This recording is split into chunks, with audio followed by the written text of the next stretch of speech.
This is Bad Movies We Love, part of the Shice Podcast Network.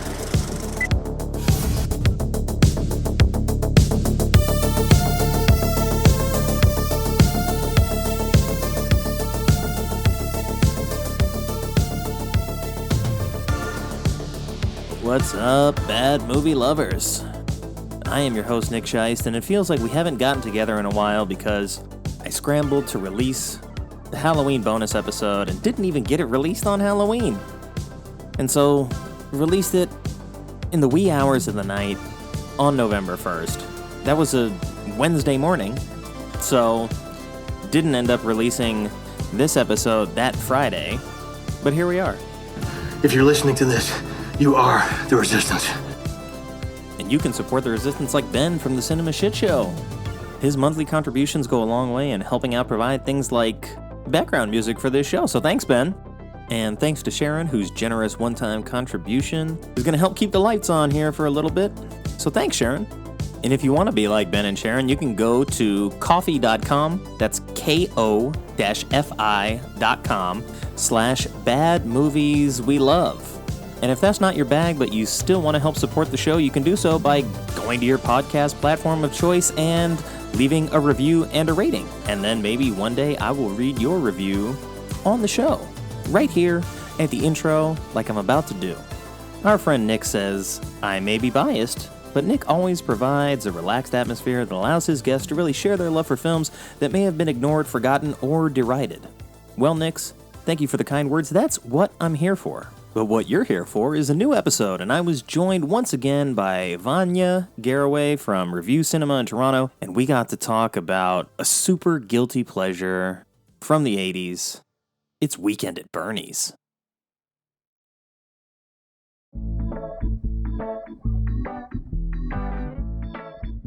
Listen, we're dragging a dead body around.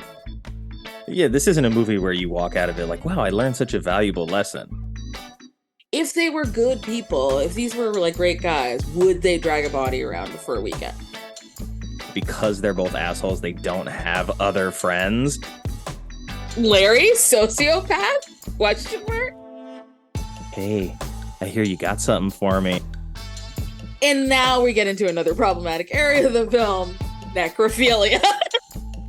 Rigor mortis is clearly set in for Bernie. Kind of orgy vibes. Like a lot of places to lie down. He has no idea what's happening and he's freaked out. Could I be wearing any more clothes? I want more of the dead body is what I want. That's why there's a second movie. Even as we're talking about it right now, it's becoming funnier. That comes across when you're watching the movie, that they're actually having a really fun time. What kind of a host invites you to his house for the weekend and dies on you?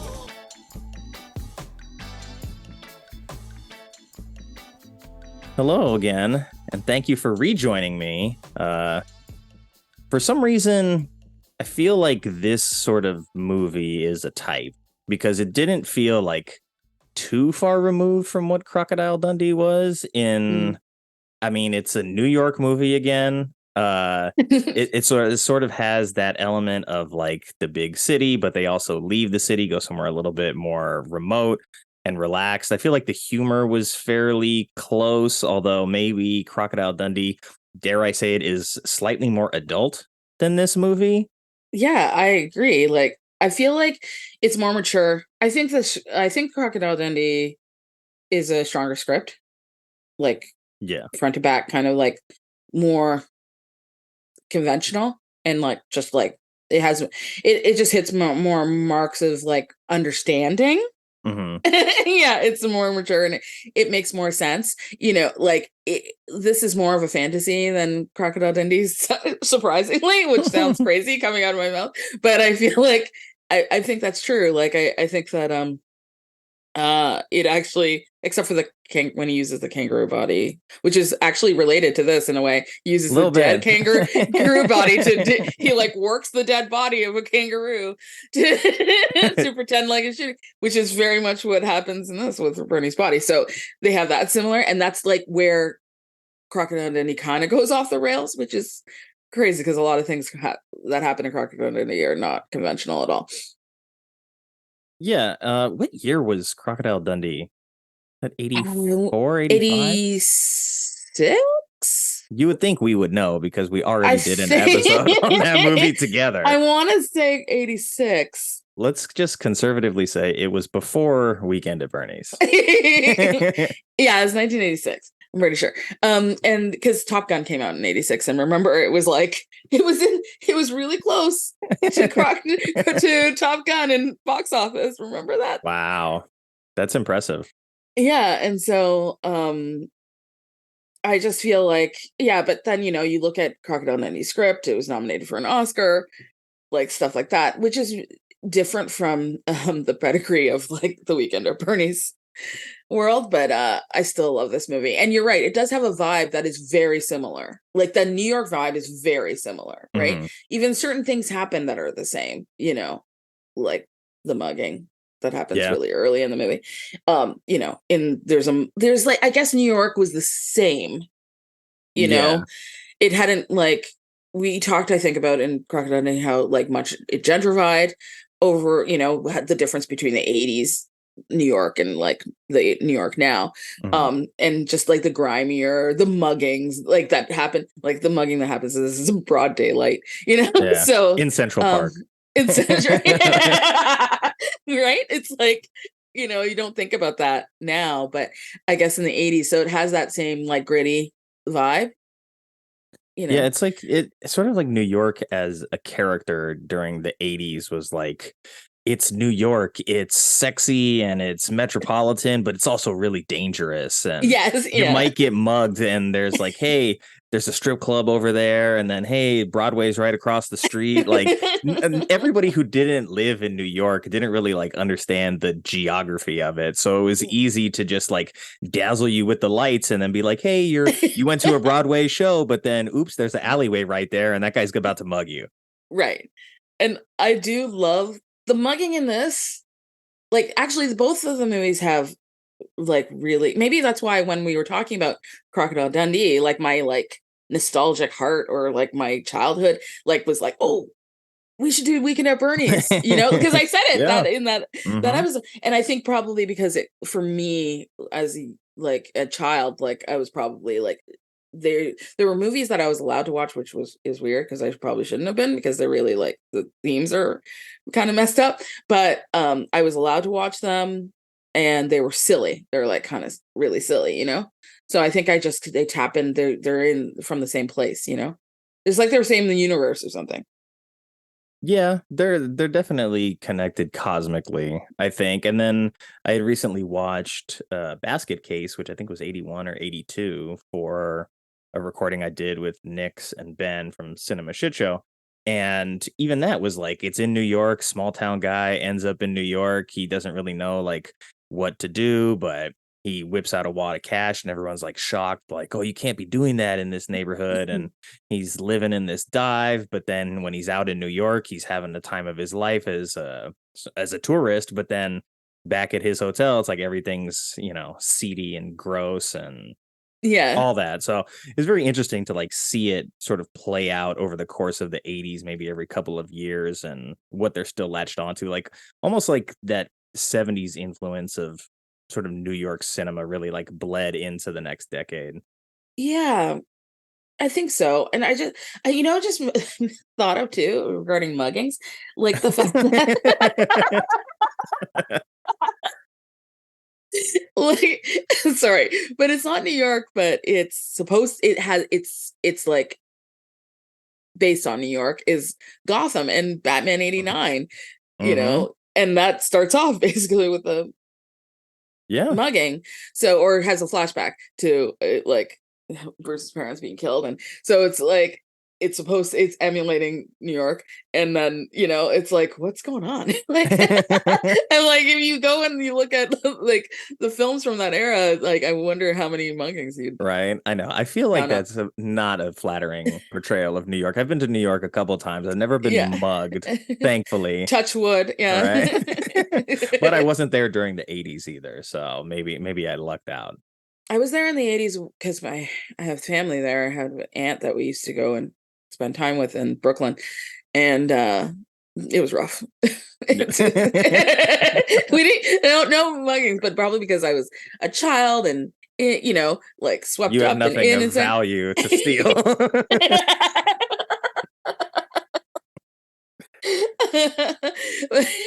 But yeah, it isn't a great portrayal, but I think it, like what you said, it brings this danger or this ease, like it's like this easy kind of thing that a screenwriter can tap into. It's like, you're writing about New York, this bad thing happened, oh okay, I'm mugging, you know what I mean? So they just it's kind of an easy go-to, at least back then it was. Yeah, and there's sort of like, I want to say there's an easy outlet for drama when you have like the sexy New York that everybody wants to go see, and you're in tourist mode, and it sort of makes you gullible and naive, and then the underbelly of New York comes and gets you. So I think maybe it was just like a little bit of a crutch in order to make stories easily dramatic in New York. But I want to ask you, like, why? I know you had said this is sort of another one from your childhood, but why Weekend at Bernie's? I think because I used to think it was one of those films I used to quote when I was a kid. Like, it was like easy. I was watching one scene and there's like Andrew McCarthy rattles off like 3 quotes that stood out in my mind, like when I just rewatched it immediately, because they were so funny. I was like, I wonder how many of those, or they probably used at least one of those in the trailer, because it was just like, it's just like little one-liners. And so it was like easy for me to kind of comprehend, but it was also like very slapstickish, like just this body, it's very funny. It's a cartoon, really. Yeah. The movie is a cartoon. And so yeah, it just was one of those movies that I watched over and over when I was younger. And I feel like when I thought about it, I thought, man, I wonder how people feel about it now, because I feel like people probably think it's kind of bad now. But it's actually, like, rewatching it, I found myself really laughing out loud at places, even now. And so it was kind of, but then it also has things where I'm like, I know that audiences today would be ding it for being inappropriate. I mean, and I feel like it's definitely inappropriate in some ways, but that's kind of the point. Yeah, exactly. And it is kind of, the characters are kind of despicable. But then it kind of reminded me of something like, there's something about Mary, like, which was like more, like, I think people liked more, and I don't know, those comedies when I was younger, like, really stuck with me, like that kind of silly behavior of characters. And I didn't think that I needed to like every character, and it reminded me that I'm still kind of like that, and I love that, like, where I'm like, I don't need to like you to, every character to like this movie. What's it about? Like, it has a kind of charm to it because of how silly it is. It does. Yeah, and when I actually watched an interview with Andrew McCarthy, and he was said it was Lex, what's his face, who I like, Rosenbaum. Michael Rosenbaum, best Lex Luthor ever. And I love him. But his podcast, he was interviewing Andrew McCarthy and asked him, like, what's a film that you're really proud of? And he was just like, oh, Less Than Zero or whatever. He's like, I didn't have I loved it because he didn't judge it based on the films that he was proud of based on if they were good or not, or critically acclaimed. Good for him. He based it on how it made him feel while he was shooting it. It was really interesting. I'd never heard an actor answer that way, because people were like, he was like, what are you proud of, like, that people saw? And he was just like, I didn't have a good time on Less Than Zero. It was really rough. And he was just like, it was so Weekend at Bernie's, I feel really good about it. He was just like, I had such a good time shooting it. And then he said he saw it. He was in the hotel and he was in the washroom, and he overheard, the TV was on, and he overheard a voice, and he came back into the room, and it was his voice. and it was Weekend at Bernie's, and he said he watched the last 20 minutes of it, and he was like doing the lines and laughing about how funny he thought he was in it, which I thought was, and I really loved that. And I was like, I think that comes across when I was watching his interview. I was like, that comes across when you're watching the movie, that they're actually having a really fun time. Yeah, the premise is so outlandish that it's kind of hard to take it overly seriously. If you start to play it serious, then it's a whole different movie. So you have to just allow yourself to acknowledge that you're in a movie where you're puppeting a dead body for a lot of the movie, and you're cracking jokes about it the whole time too. So yeah, there's no way you could be on set every day and be like, wow, this is rough. You have to have a light touch with something like that. Yeah, and the only thing that I felt like sad about is that I have never seen it with a crowd. Like, I was just Wow. like, oh, because when it would have come out, I wouldn't have been able to see it, right? Because of like, it's inappropriate for children. Yeah.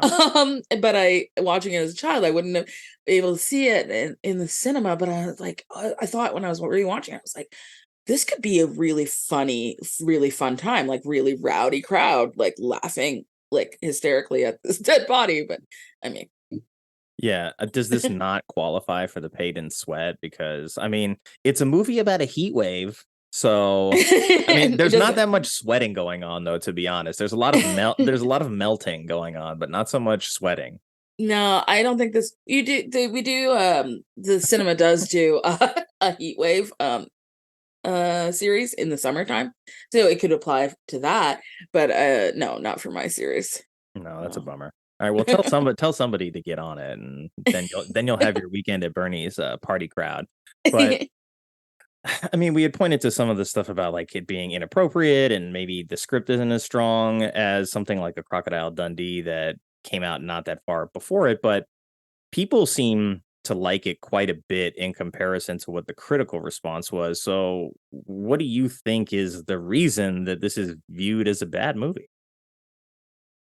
I think that people don't, even if they might. I actually have a theory that some people like it, but they don't feel like that it's appropriate to say that they like a movie Mhm. about a dead body being dragged around.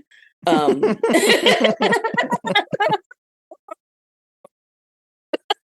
a little intense. I mean, and other inappropriate things that happen with the body, like not just the being dragged around, like there's like Mhm. other stuff that happens, which I'm sure we'll get to, like, to We this better. body. And I think that makes people uncomfortable. I feel like sometimes people take, like, as they should, take death very seriously, and this is not taking death seriously at all. When Bernie's killed, he dies with a smile on his Yeah. face, and it remains like this, like the smirk remains on his face basically the entire movie, with like a one eyebrow up, and it's hilarious. And I think people are like, I shouldn't think this is funny, you know? Yeah. And that, like, so they're uncomfortable to admit it. Or at least uncomfortable to be the first people to admit it. Um, and because, and I think that it's not asking a lot of you. This film Yeah. doesn't ask, Not it at doesn't. all. And I think that kind of makes people uncomfortable too. I think people like when they feel like they can talk about how much they earned, watching something, and they want to prove themselves in some way. And sometimes they just don't let go enough.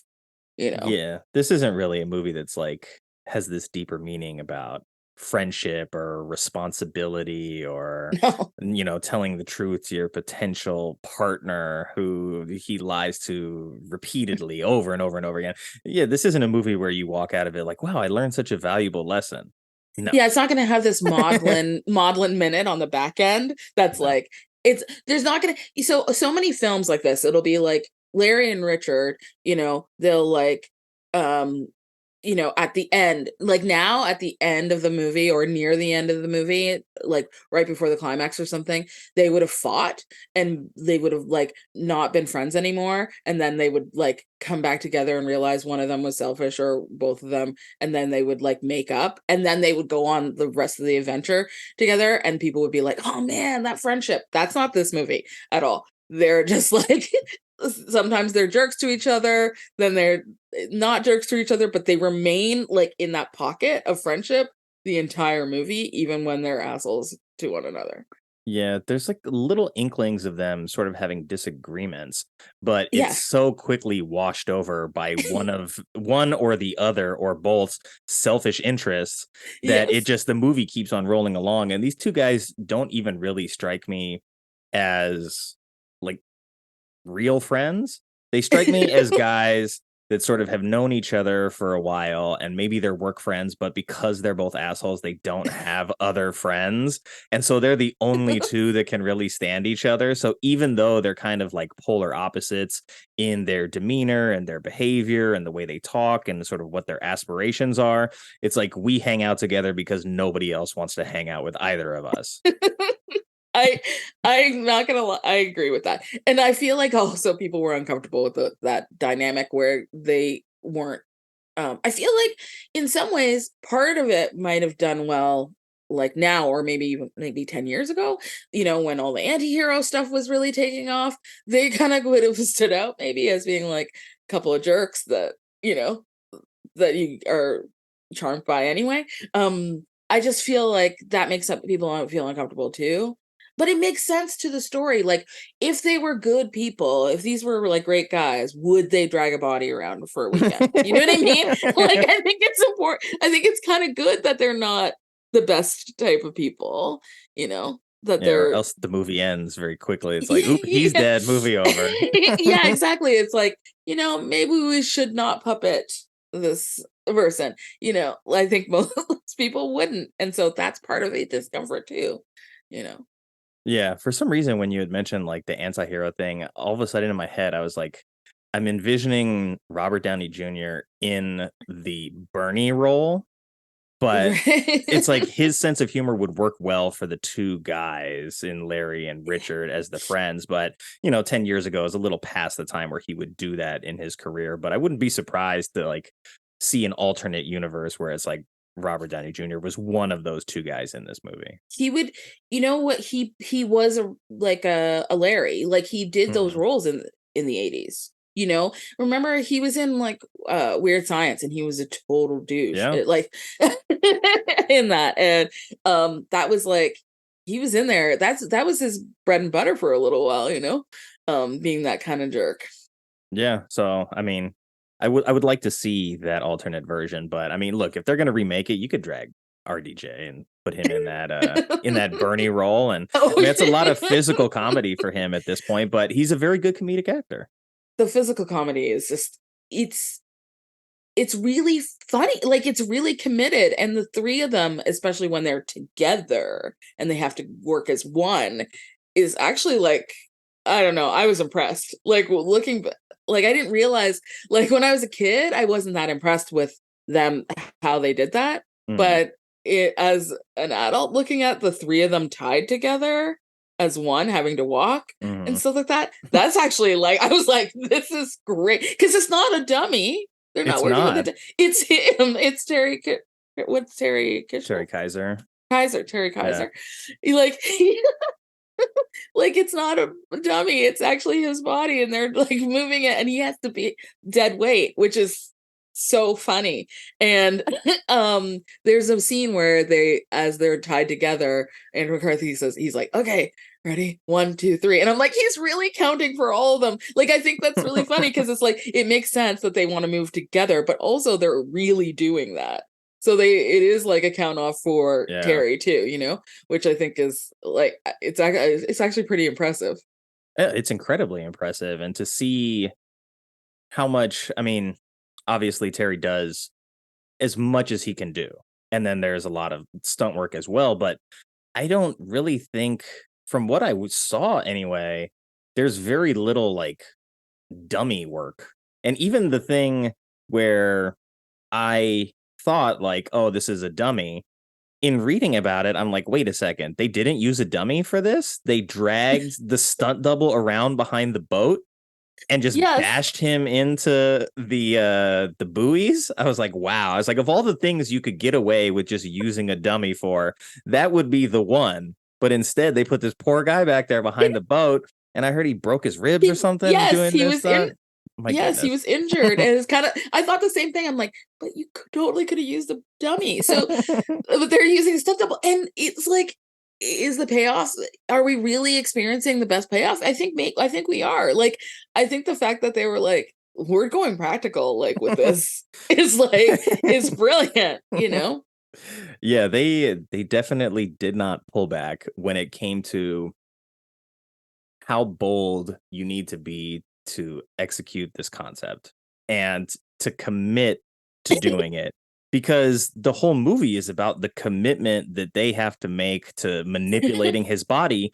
And if that's going to be the whole movie, like, you can't pull your punches at any point. So I love that they committed to it so heavily. But let's take a look at the trailer, because I was too young to have seen this in theaters, and I probably didn't see it until I was maybe like 9 or 10 years old.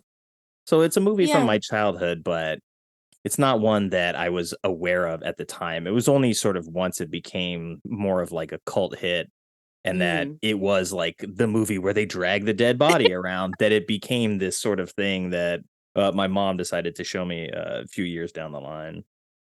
Even as we're talking about it right now, it's becoming funnier. I don't know. Like, the concept is becoming funnier because the commitment, because it's so much of the movie. It's not like well into the film that he becomes a dead body. It's like early, you know?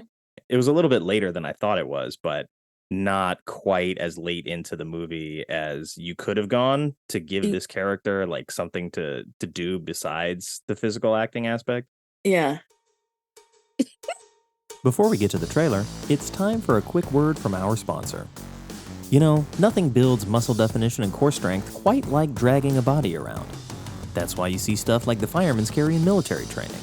And now you can get that special kind of elite workout at home thanks to deadweight dummies. Kettlebells are so 2020, but deadweight dummies deliver life-size anthropoid dummies loaded with densely packed soft sand from the beaches of the Hamptons for premium weight distribution and plenty of give. You can order in a range of weights from as light as 50 pounds up to 300 pounds, but don't get too cocky because no one is helping you bring it inside, and they offer no insurance for sports hernias. However, each deadweight dummy comes with a unique upgrade plan so that you can trade up or down depending on your needs. Deadweight dummies can also be fitted with a custom reminder alarm that will only turn off once you've successfully met your move goal for the day. And if you're able to drag it down to the car, you can also use deadweight dummies to get you into the carpool lane. So what are you waiting for? It's time to be great and lift dead weight, dummies. And now, back to the show. Okay, we got that up now. Can you see that all right? I can. All right, let's full screen it and we'll go from there.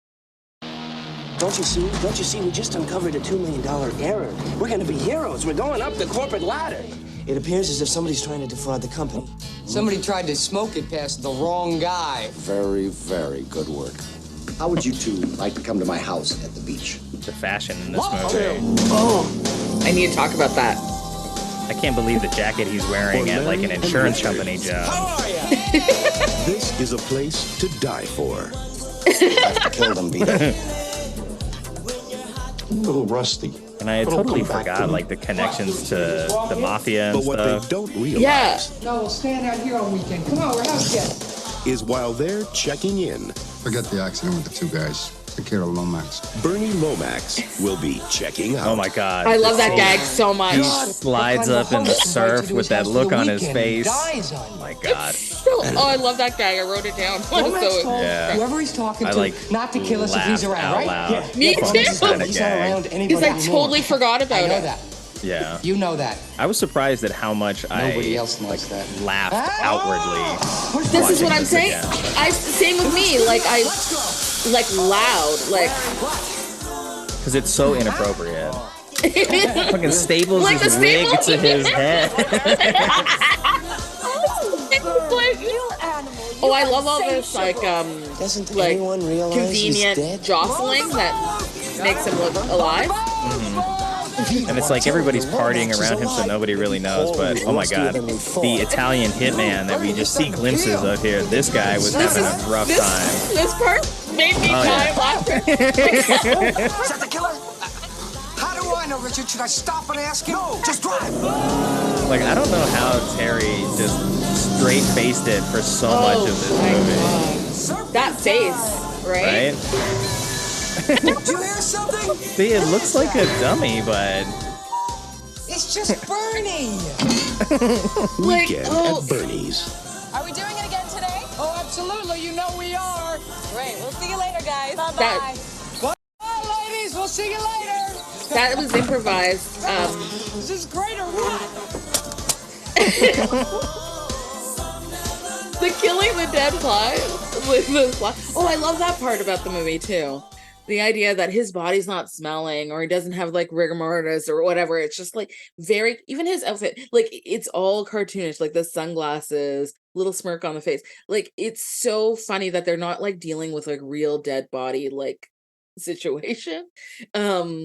Like they're not like, oh, there's no mention of it. There is the mention of like they do show that there's flies starting to come around his body because he uses a fly swatter to get rid of the flies. But also Andrew McCarthy in that Monopoly scene, he improvised that because he was using board games like when in his downtime. Like he was playing with board games and stuff. So he brought that on set and like they put it out and then it's just, so then Terry just has to sit there while he improvises and he doesn't know, it's not in the script. So he just has to sit there while he improvises his body and uses his hand to wave and stuff. It's very funny. it is. And I like that they allowed him to improvise that. And I think what I was reading said that, North Carolina, there's just like not much to do. So there's a lot of board games being played and he got left alone a lot by the director. And that house that they built on the beach was all a prop that got torn down as well at the end, which pretty crazy considering the scale of it.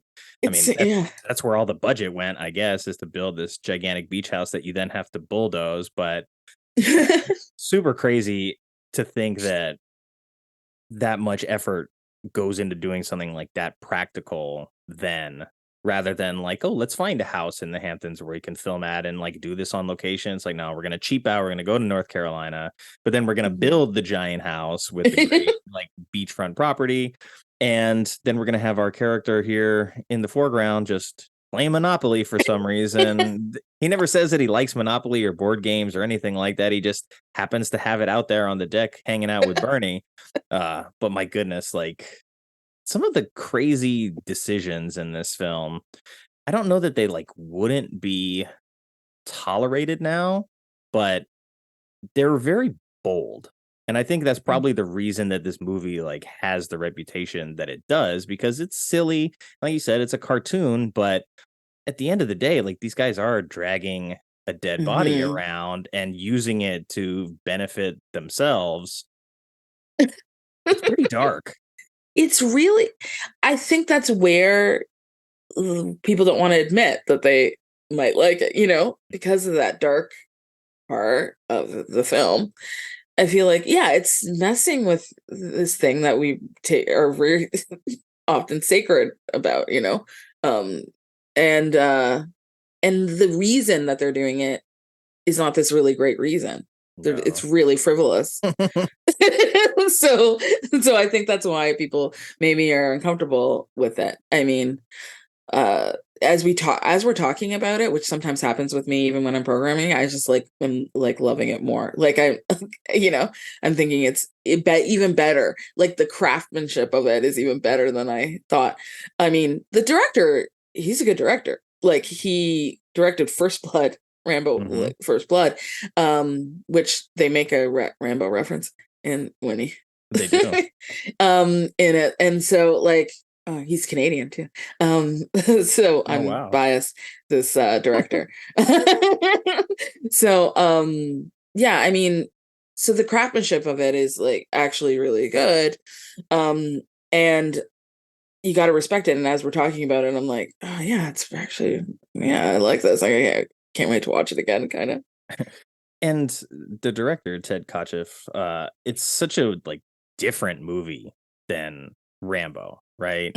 Like it's tonally different. Like everything about it is almost the exact opposite of the spectrum of you're telling a story about like war trauma and violence and all these things in a Rambo film.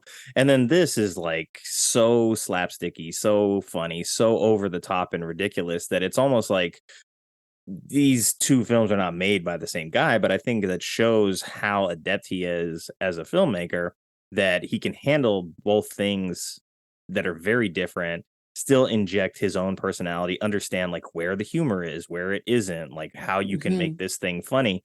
And like the Rambo thing, I mean, it's kind of like a throwaway line, but it's also in this moment where you have these two guys who are not really super macho types, guys that are very like conflict averse, and you know, they really are not the types to participate in any kind of like physical violence. Like it's a big deal that he throws a punch at the end of this movie. And like even Andrew McCarthy in that moment, like it takes him like good 30 seconds to like talk himself into like, I'm gonna punch this guy in the face before he actually does it. And then he, you know, he hits him with a knockout punch, but still. I think it's when you talk about Rambo, it's almost like if you made the later Rambo films, you know, you could almost see that being. But I think if people don't remember, the first Rambo was quite serious. Like it's really has like really heavy themes, you know, like really dark messaging, you know, it's political. And so that's it's a very different film than the later Rambos. And I think sometimes people, you know, like look at Rambo as like just this totally action, you know, film. But the first one, First Blood, is like very heavy. And so it is like a stretch between the two.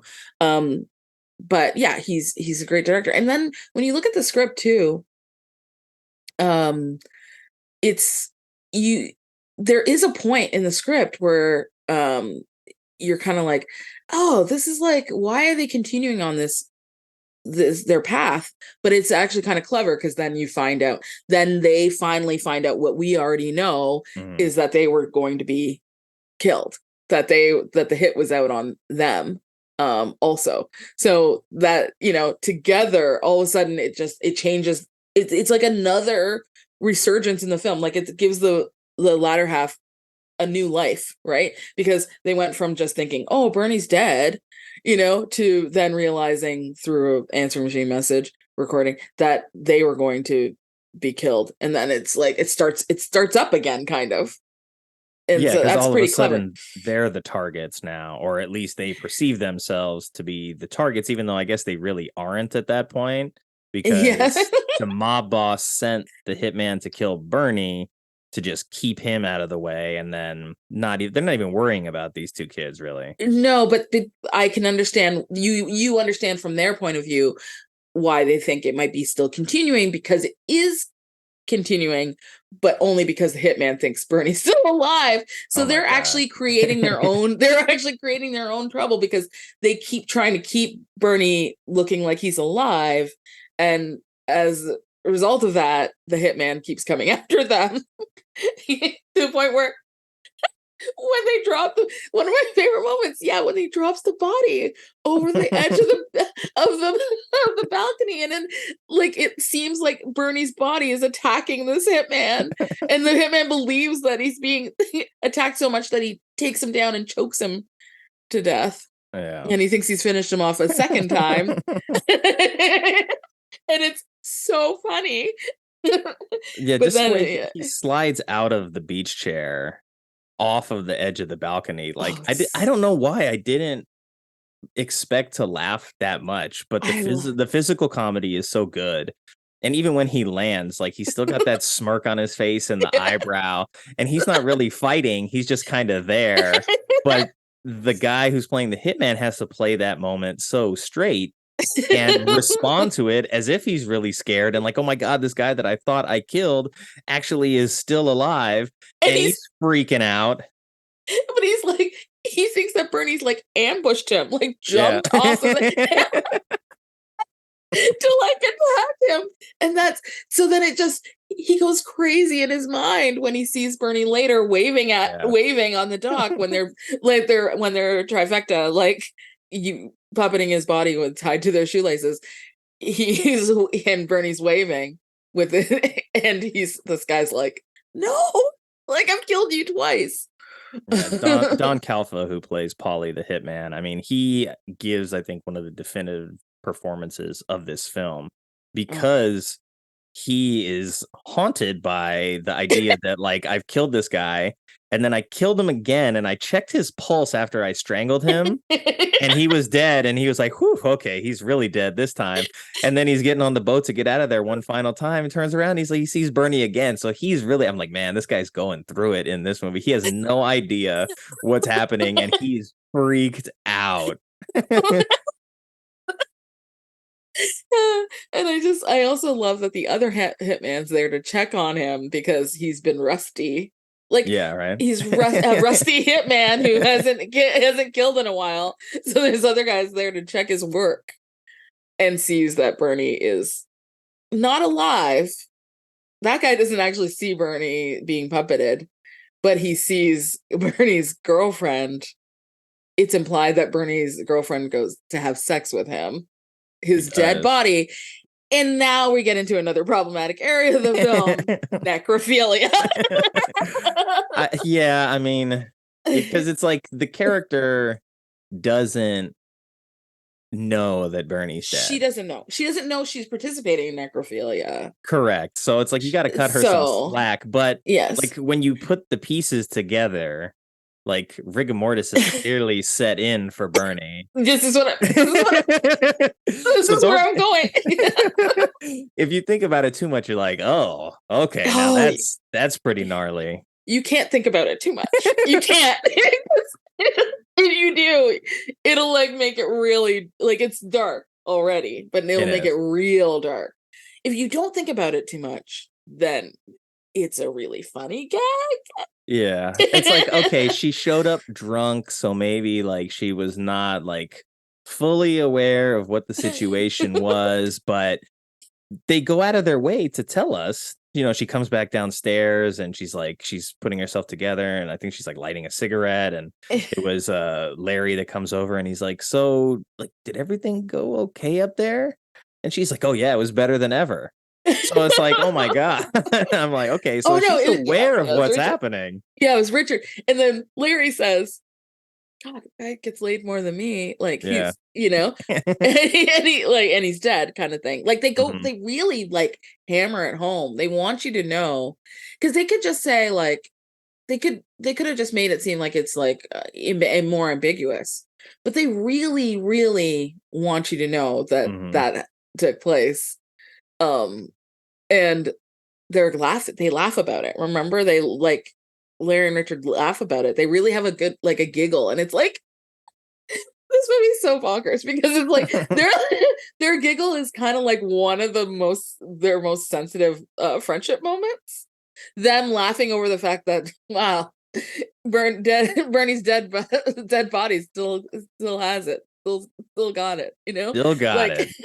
And they kind of like look at each other in this like bonding friendship way. It's like the one of maybe two times in the whole entire movie that they kind of are like, oh, we're buddies and we think this, you know?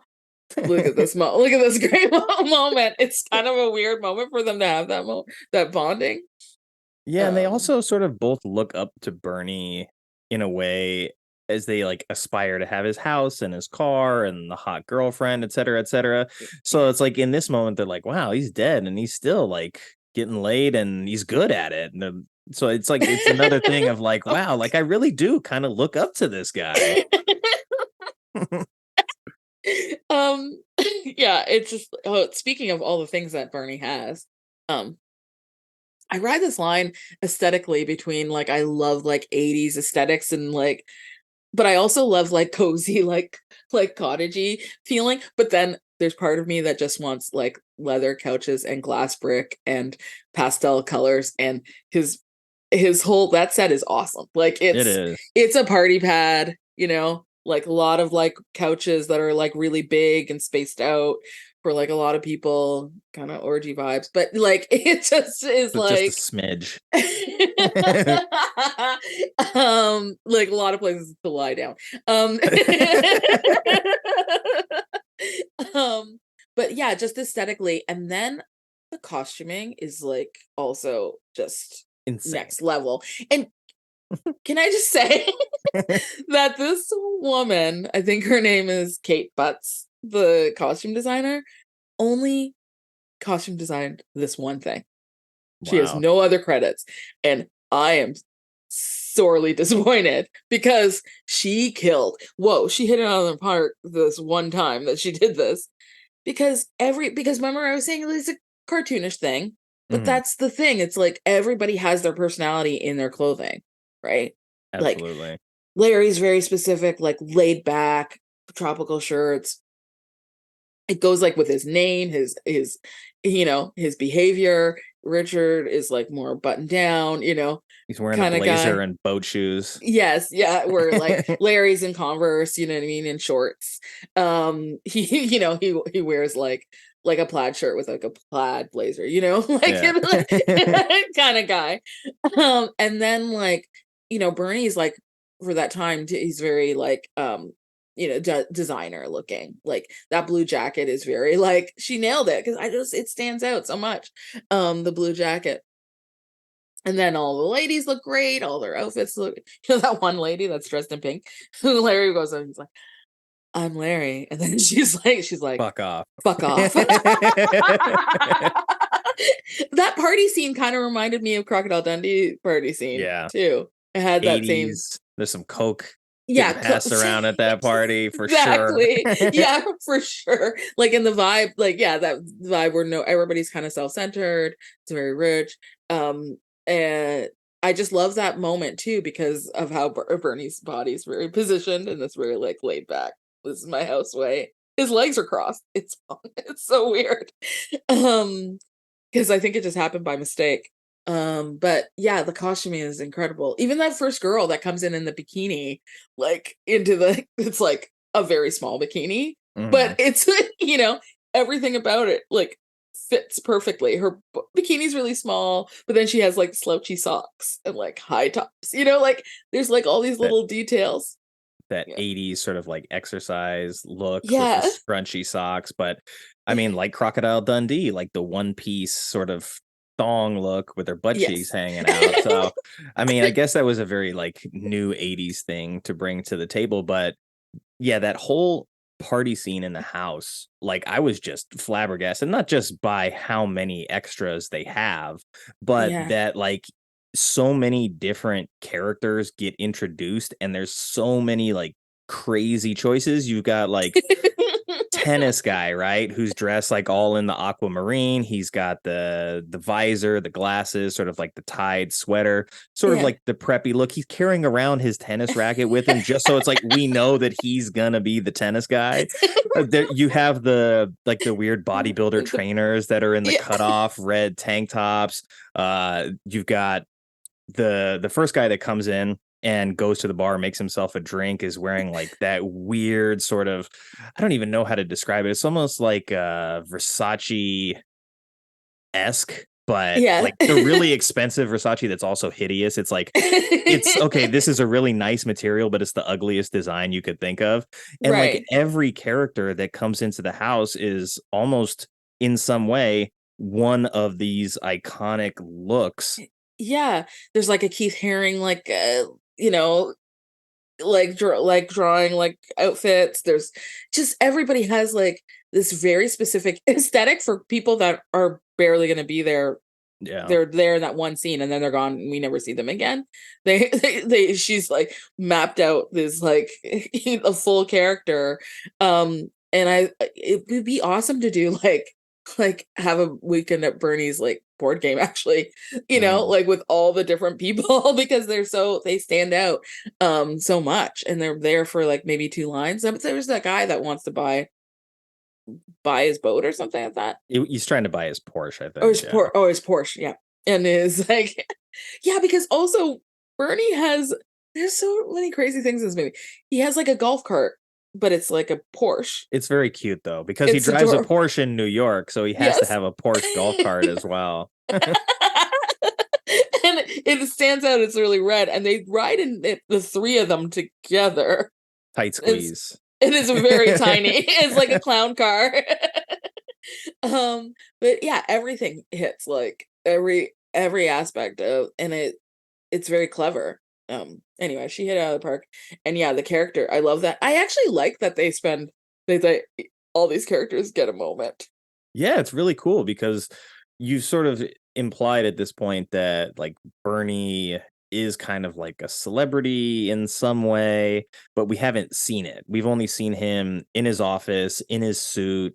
We don't really know that he's a shady character until he leaves the office and meets with the mob bosses. And, from there on out, it's like, okay, we know that Bernie's not a good guy, but the promise of what like his Hamptons home is to the two guys is really like what sets the whole movie off, because they want to go because they look up to Bernie and they want to be rich like him. They want the house in the Hamptons like him, and they want to have the girlfriend like him because they see him with a pretty woman on the street and they're like, oh man, we could have all these things if we climb the corporate ladder. So by the time that we get to Bernie's house, like they have to rectify that by making his lifestyle this thing that they really do look up to, because that's their whole motivation for sort of like faking their way through it with his dead body, is to live out the rest of that weekend, which I don't even think they get to Sunday, but no, they have a good don't. 2 days. Yeah, and and it's funny. Like sometimes when you watch a movie, you'll have like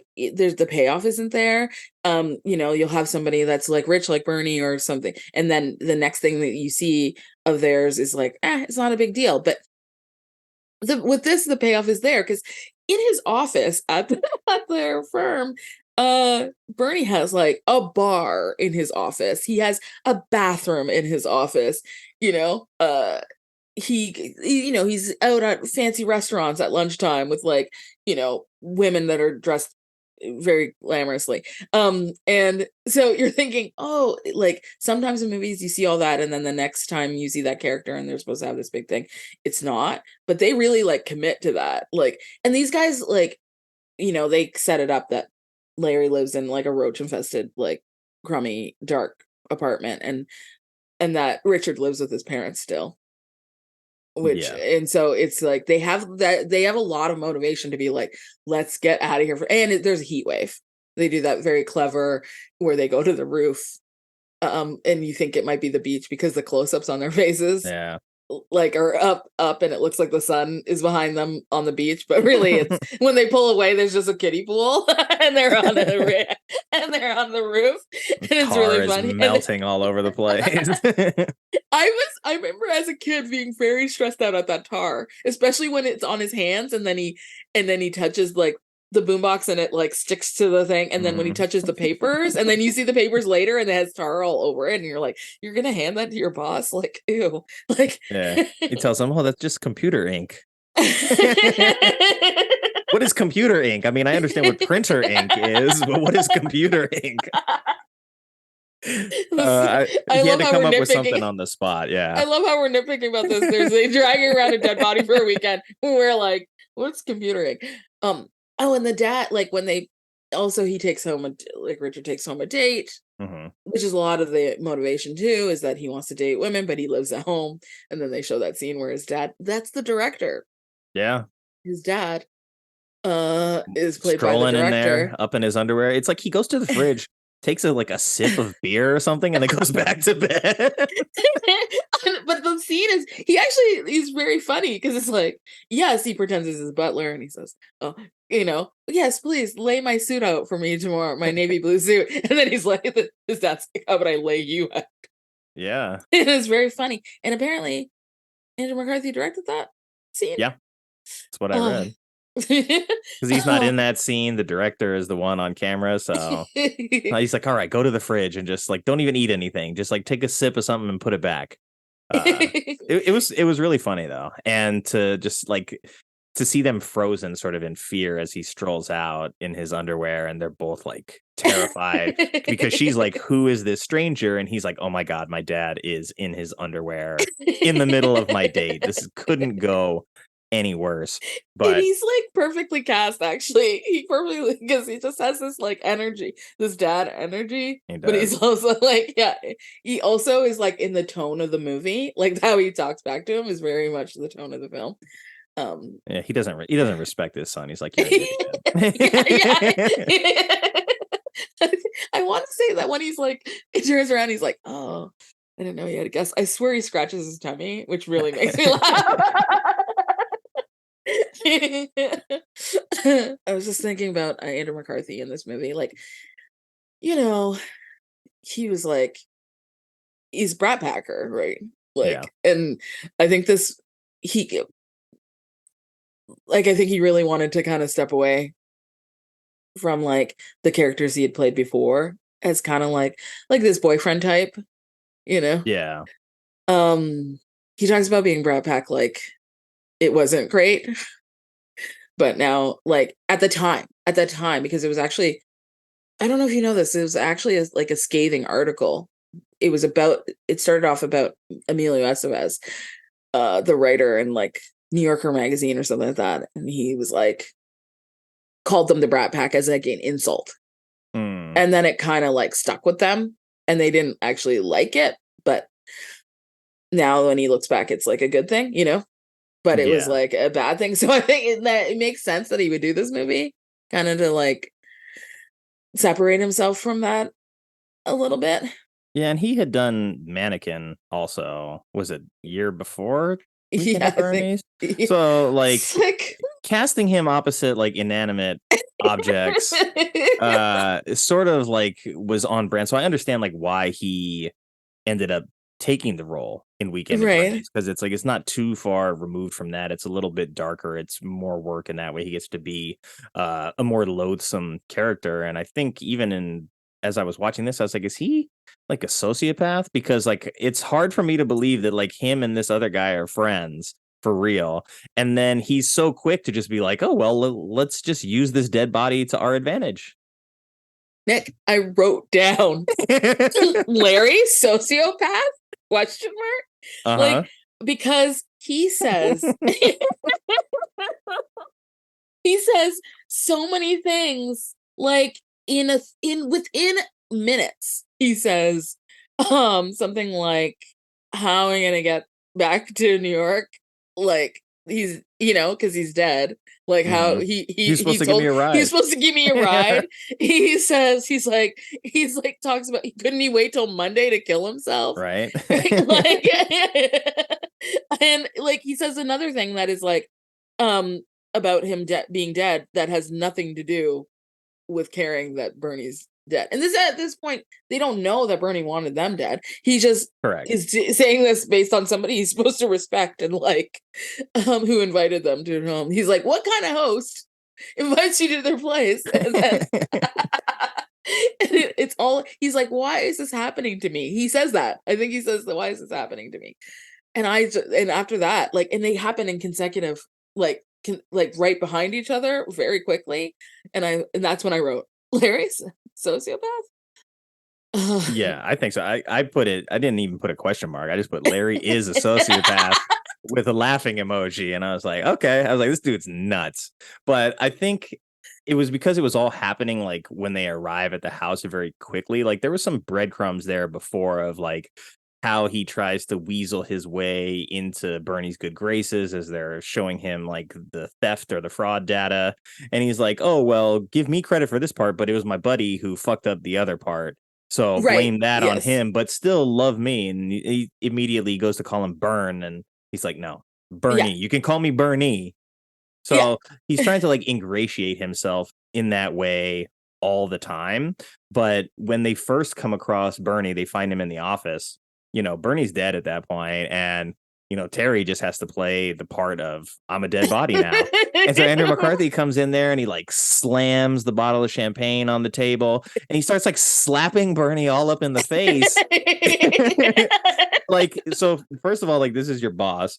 And second of all, like, you don't know that he's dead. So even if you were trying to like wake him up out of a drug-induced coma, or if you think he overdosed or something, you're just like so casually slapping him about like you don't care. I think it does say a lot about his character that like he really doesn't care about Bernie at all, or he doesn't really like want to be friends with him. He just sort of wants to absorb his life. Yeah, because when he is playing the Monopoly game too, like there's no reason for that Monopoly situation to happen.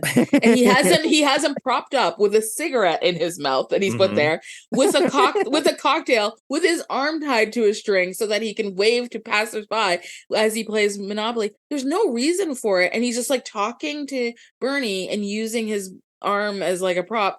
And as like Richard is sleeping, and he's just like chatting away like a total psycho. It's so right. So he doesn't actually, and he's wearing Bernie's Rolex. He's already robbed ripped him off. Yeah, he's ripped him off, and now he's just using his body to. And he's actually waving. And people are waving at Bernie. He's like using his arm, but he doesn't have to do that. He could just be inside. There's no reason for it. So yeah, like the thought process of the Larry character to do all of these little tiny things to like keep up this facade of Bernie being alive. Like there's a lot of thought that went into that. Yeah. But like way too much thought. Like you said, you could just have him inside. You could just be like, oh, Bernie's passed out upstairs. He's not feeling well. But instead it's like, no, we're going to have him right in the middle of the party. And we're going to sit here like quietly manipulating his body in the middle of this like drug fueled alcoholic days, so no one's really paying that close of attention. But like anytime anybody speaks to Bernie, it's so quickly dismissed as like, oh yeah, he's just not feeling well. But they drag him into these situations where they're going to get accosted with those questions. So it tells me that like Larry's super confident that he can pull this off, which is the scary thing. Yeah, it is really creepy how easy it is for him. And he keeps trying to say that he keeps trying to say that it's like Richard that doesn't want to call the cops. Like he kind of gaslights him like into because he's like, I'm gonna sleep, and he puts him to sleep. Oh yeah, after the party's over, Richard like is exhausted. He's already been trying to make out with this girl that he likes, but then Bernie's body washes up on shore while he's trying to make out. And he does what a human being would do and be like, let's get out of here. You know what I mean? I'm not going to make out next. I feel like Larry would have made out still. Like, I don't care that Bernie's there watching me. It's fine. He's dead. Yeah, exactly. And he goes back to the house immediately to be like, well, okay, we have to call the cops. Like it's gone too far. And Larry puts him to sleep. He like, says, we'll talk about it. We'll make sure to call them in the morning. And he says, I'm going to go to another party. He's like redressed and like, he's like, I'm just going to go find another party. Yeah, that's as close as he was going to get to like having the kind of lifestyle that he believes he's entitled to. So he's taken full advantage. I'm positive because when he's leaving to go to another party, he's in like, looks like he's in designer clothes, and I am positive those are Larry's clothes that he's taken. Oh, he went into Bernie's closet. Yes, yeah. I mean Bernie's clothes, because he has never looked as good as he does in that whole entire movie than he does in that moment where he's like totally raided his closet and is on his way out to another party. I mean, it wouldn't surprise me either. He took the watch. I mean, it would make perfect sense that he would go and, raid his closet before going out so that he looks his best, so that he can, get laid or whatever he's trying to do while he's on vacation. I promise you there's like a cutting room floor of a montage of Larry going through Bernie's closet, trying to find the right outfit to go out with while Richard is off trying to make out with that girl. Yeah, and in that scene, he probably has Bernie like sitting there in the bed, like he's fashion showing for Bernie. Yes. I can see that totally because he is that insane. But I also was thinking, I was like, is there another movie that ever has a dead body be so prominently featured for so long? I know like Sin City has Benicio del Toro's character I think dies, and then he's like sort of talking in the car, but this is a hallucination. I mean, This is almost the entire runtime of the movie. It's I'm a huge Hitchcock fan, so I happen to know The Trouble with Harry is like a whole dead body movie where Okay, I'll have to check that out. Where people don't know that he's dead, but then some people know that he's dead. Yeah, and like, yeah, Trouble with Harry is like a dead body movie. There's other dead body movies where it's like they get reanimated somehow. Like, I mean, you've got however many Frankenstein versions there are. There's stuff like zombie stuff like Warm Bodies or My Boyfriend's Back, which could definitely be on this show for sure. But these are all like reanimated corpses, not dead bodies that star as dead bodies for the majority of the film. Well, in Trouble with Harry, like they don't like use his body like Bernie, but it's like a main plot point where a body just shows up, and then the focus of the people in this town is all on this dead body, and it's like a really it's like a thing. That sounds cool. So, yeah, it's pretty good. It's quirky, funny. It's not like a thriller-ish kind. There's a mystery, but it's not like other Hitchcock films. It's really silly because I think when you're just like having a dead body around, you got to get silly, or it feels bad. It feels really bad. Yeah, you gotta have a sense of humor in there somewhere. That's why when he slaps Bernie up in the face so early on, it's like this is the first time they're meeting him as a dead body. So I don't know, like, if they shot it sort of chronologically where this is the first time that they interact with him as a corpse, but for McCarthy to just go in there and start like slapping him about the head and face, it's like you're putting a lot of faith in Terry that he's going to be able to maintain this posture of being dead as you slap him casually about the head and face. The things that happen to his body, like he gets buried. He does. In sand, by that little kid who has no idea. That little kid, him and Larry, they're kindred spirits because that little kid is a little psycho. He is. I think that's why like Larry's so scared of him, because he sees like a version of himself. And it's like the kid just like pops up.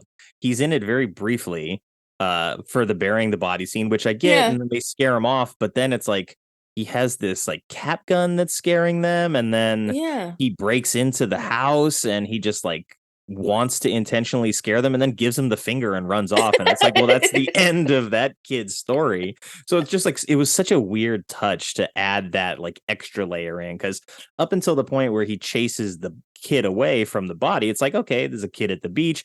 He sees a guy, he's just burying him. Like the kid is maybe not paying attention to whether or not the guy's alive, but he's not arguing with the fact that he gets to bury him. But then that he comes back into the house with a fake gun just to like vindictively fuck with them is the moment that I love, because it doesn't make any sense. Like there's no need to have that in the movie at all, but it really is like a nice cherry on top. Yeah, because when you first see the gun, you think it's like the hitman again, but then it's like a scare kind of, but it is completely unhinged and not necessary at all. He just like peeks his head around the side of the couch.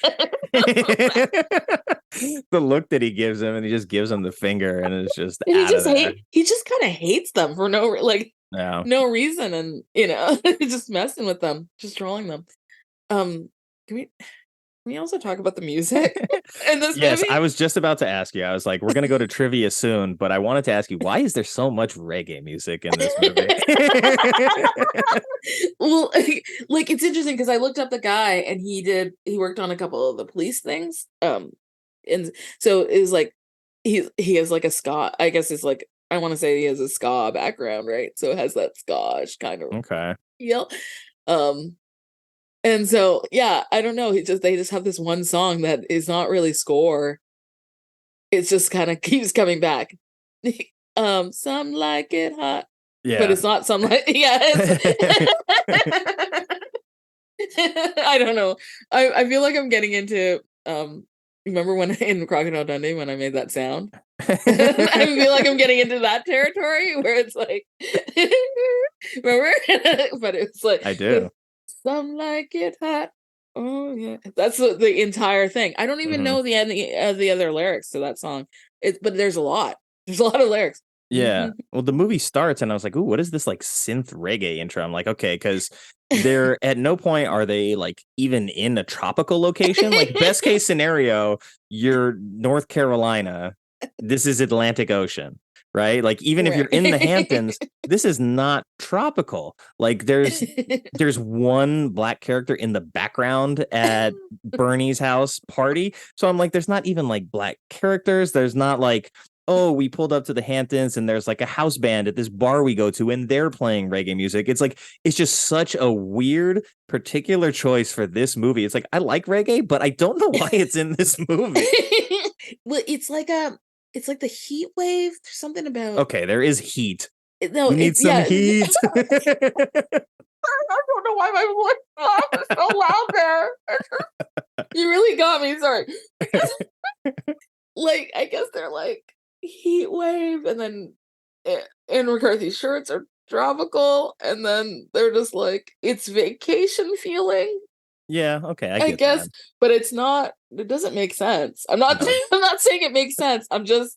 These are the reasons. Yeah, it's very 80s though. They're just like, let's throw that in there. Like we don't really have any themes that would connect this, but like reggae's big right now, I guess. You know, I think at that time was it Sting had also like released kind of like a full reggae album in the 80s. So it's like and this guy worked with the police. So okay, that makes sense then. So he kind of the guy that did the composing worked with the police. So he's like, yeah, I've been working on it with the police with all this ska stuff.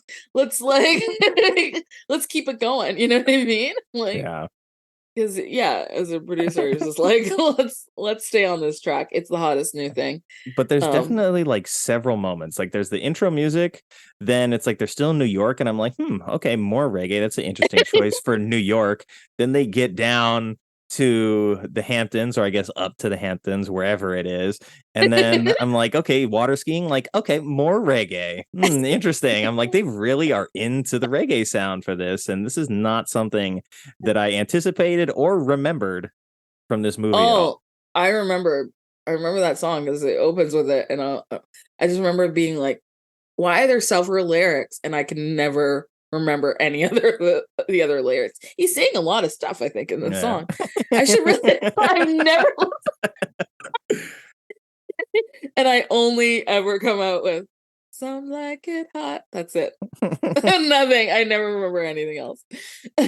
I'll have to pull it up and see if I can find like the lyrical track for whatever that song is. I don't even know what it's called, but it's in there a lot. I remember thinking to myself, I should look to see who sang the song or whatever in the credits, and then I forgot to do it. But I looked up that guy and I was just like, oh, he worked on a couple of videos with the police and produced a couple of he's a music producer. Okay. I'm like, all right, I guess that's the vibe from the 80s. And I also like what UB40, what was out, at that time too. So it's like white reggae was like that's what I'm saying. I was like, maybe that's the only thing that I can think of is that it started to get popularized in the 80s and they just threw it in there because it worked. Don't ask questions. It's reggae. Just enjoy it. Enjoy the vibes. Listen, we're dragging a dead body around. Who cares at that We need something that doesn't come across as too serious, so we're going with reggae music. Before we get to trivia, I want to get your take. We sort of pointed to that there was like definitely implied drug use at this party. They got the girl that comes up to Bernie's corpse and she's like, hey, I hear you got something for me. And then she starts digging through his pockets and she finds like a bag of coke, I assume, or whatever. And so we see the drug use, but we never see like any characters, I think, actually doing drugs at any point. But when we first meet Bernie in his office, he is talking to the boys and he's like, okay, boys, take a seat. Let me know what's going on. And he goes into the bathroom, closes the door, comes out of the bathroom, and he's doing this thing with his face. He's like, he's pushing his face like around his nose, and I'm like, oh, he just went and did a bump in the bathroom over there. Yeah. And he's got a private bathroom and stuff. Of course he did. And then he gets off the boat when he first gets to the island before he's walking up to his little Porsche golf cart, and he does it again where he's like this around like his eyes and nose. I'm like, okay, so he's definitely doing it. They're just not showing us he's doing drugs. Yes. It's interesting that they would just like leave that out, after, like, I mean, at that point, who cares that, there's a lady having sex with a dead body, like, like, you know what I mean? So I don't know, but I definitely thought the same thing. I'm like, he's doing coke in there. It's like in Crocodile Dundee when I'm like, she's done coke before, right? Because she knew like how much coke, she knew how much the coke costs, specifically. And the way she just says, just gives you a little buzz, it's really familiar. But yeah, the way this, even though the drugs were planted on Bernie's body to imply that that was how he died, it's an OD, of like an OD, she thinks that there's drugs on him. So yes, it's actually, that was actually a brilliant way to kill him, because apparently she's like looking for it. She's expecting him to have it, like to the point where he doesn't have to speak for her to just search his body and retrieve it. She doesn't even care if he said, she's like, she just assumes that he, is on board to like, give there's drugs. there's a lot of implied drug culture, and that's why I was like, why at this point not show it, like you said, because it's not the most offensive thing in the movie at all. Yeah. It's probably, I don't even know if it's top 3. No. So like, was the idea that like showing drug use and like showing people doing cocaine would have put this at a place where it was maybe inaccessible for a younger audience? Like, was that the decision making that went into it? Because it's like, oh, well, God forbid we show someone doing a line of coke, but like, hey, she just, is having sex with a dead body upstairs. That's totally cool for the kids. Oh, you know what? You know why I think that it was probably off, like, not, they didn't want to show is because it's like the Reagan era, right? Was it? Or just after? Like, just after? Well, released in 89, filmed in 88. So like he's gone, but just the end of, but that's still maybe that like Nancy Reagan, war on don't drugs. do drugs, war on drugs, like thing that don't do, that her whole thing. Because when I was watching, when I was watching the interview with Andrew McCarthy and he was talking about Less Than Zero, he said that there were certain things that they tried not to have because of the Reagan era stuff that they were trying to, like, even though the movie is about drug use, and the pitfalls of that, they had to like skirt around certain things. Because of that, because of Nancy Reagan. He said that, he didn't imply it, he just straight up said that. So maybe that's what it was still hanging about when they made this movie. That's my theory. I mean, that does make sense. So I don't have a better answer, so I'm gonna act like you have the correct answer. Thank you very much.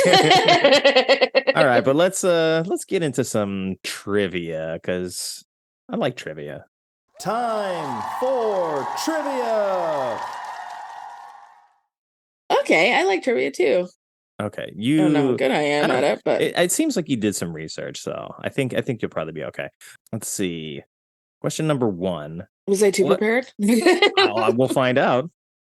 What was the original title for this film? Let's say they had more than one, but maybe Heatwave? Yeah.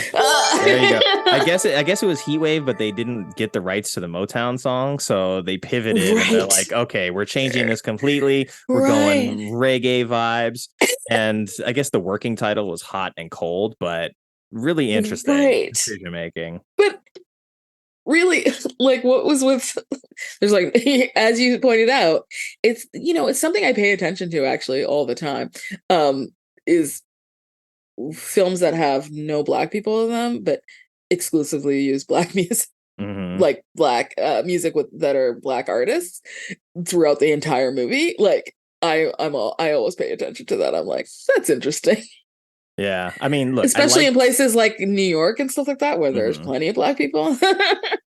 Yeah, it's like I went and saw Dumb Money like a week or two ago, and I was like, look, I like the movie. I enjoy like the story that it's telling, but like it's almost exclusively black music. And then you noticed that there? Yes. Where you're like, it's interesting when you're just like, they have not used a song from anybody that's not black, and there are no black people here. Yeah, and it's like I think I understood the intent in that movie of like using the particular style of music they did with the characters that they paired it with. So I think it was done with like reasonable intent rather than either like being malicious or just being like so blind that you're like, oh, we're gonna just take the culture and like not actually bring anybody from the culture into the project. Sure. But yeah, it's something I do notice. Yeah, it's difficult not to sometimes, especially when movies don't do it well. Yeah. But let's see. Question 2: Weekend at Bernie's is the favorite film of which of the 6 main characters in Friends? Yeah, I know this. I know entirely too much about Weekend at Bernie's now. Like, it's too much. Like, Rachel, that's right. I forgot what the movie that she said her favorite movie is. It might have even been St. Elmo's Fire, which is another McCarthy movie, so it would make sense.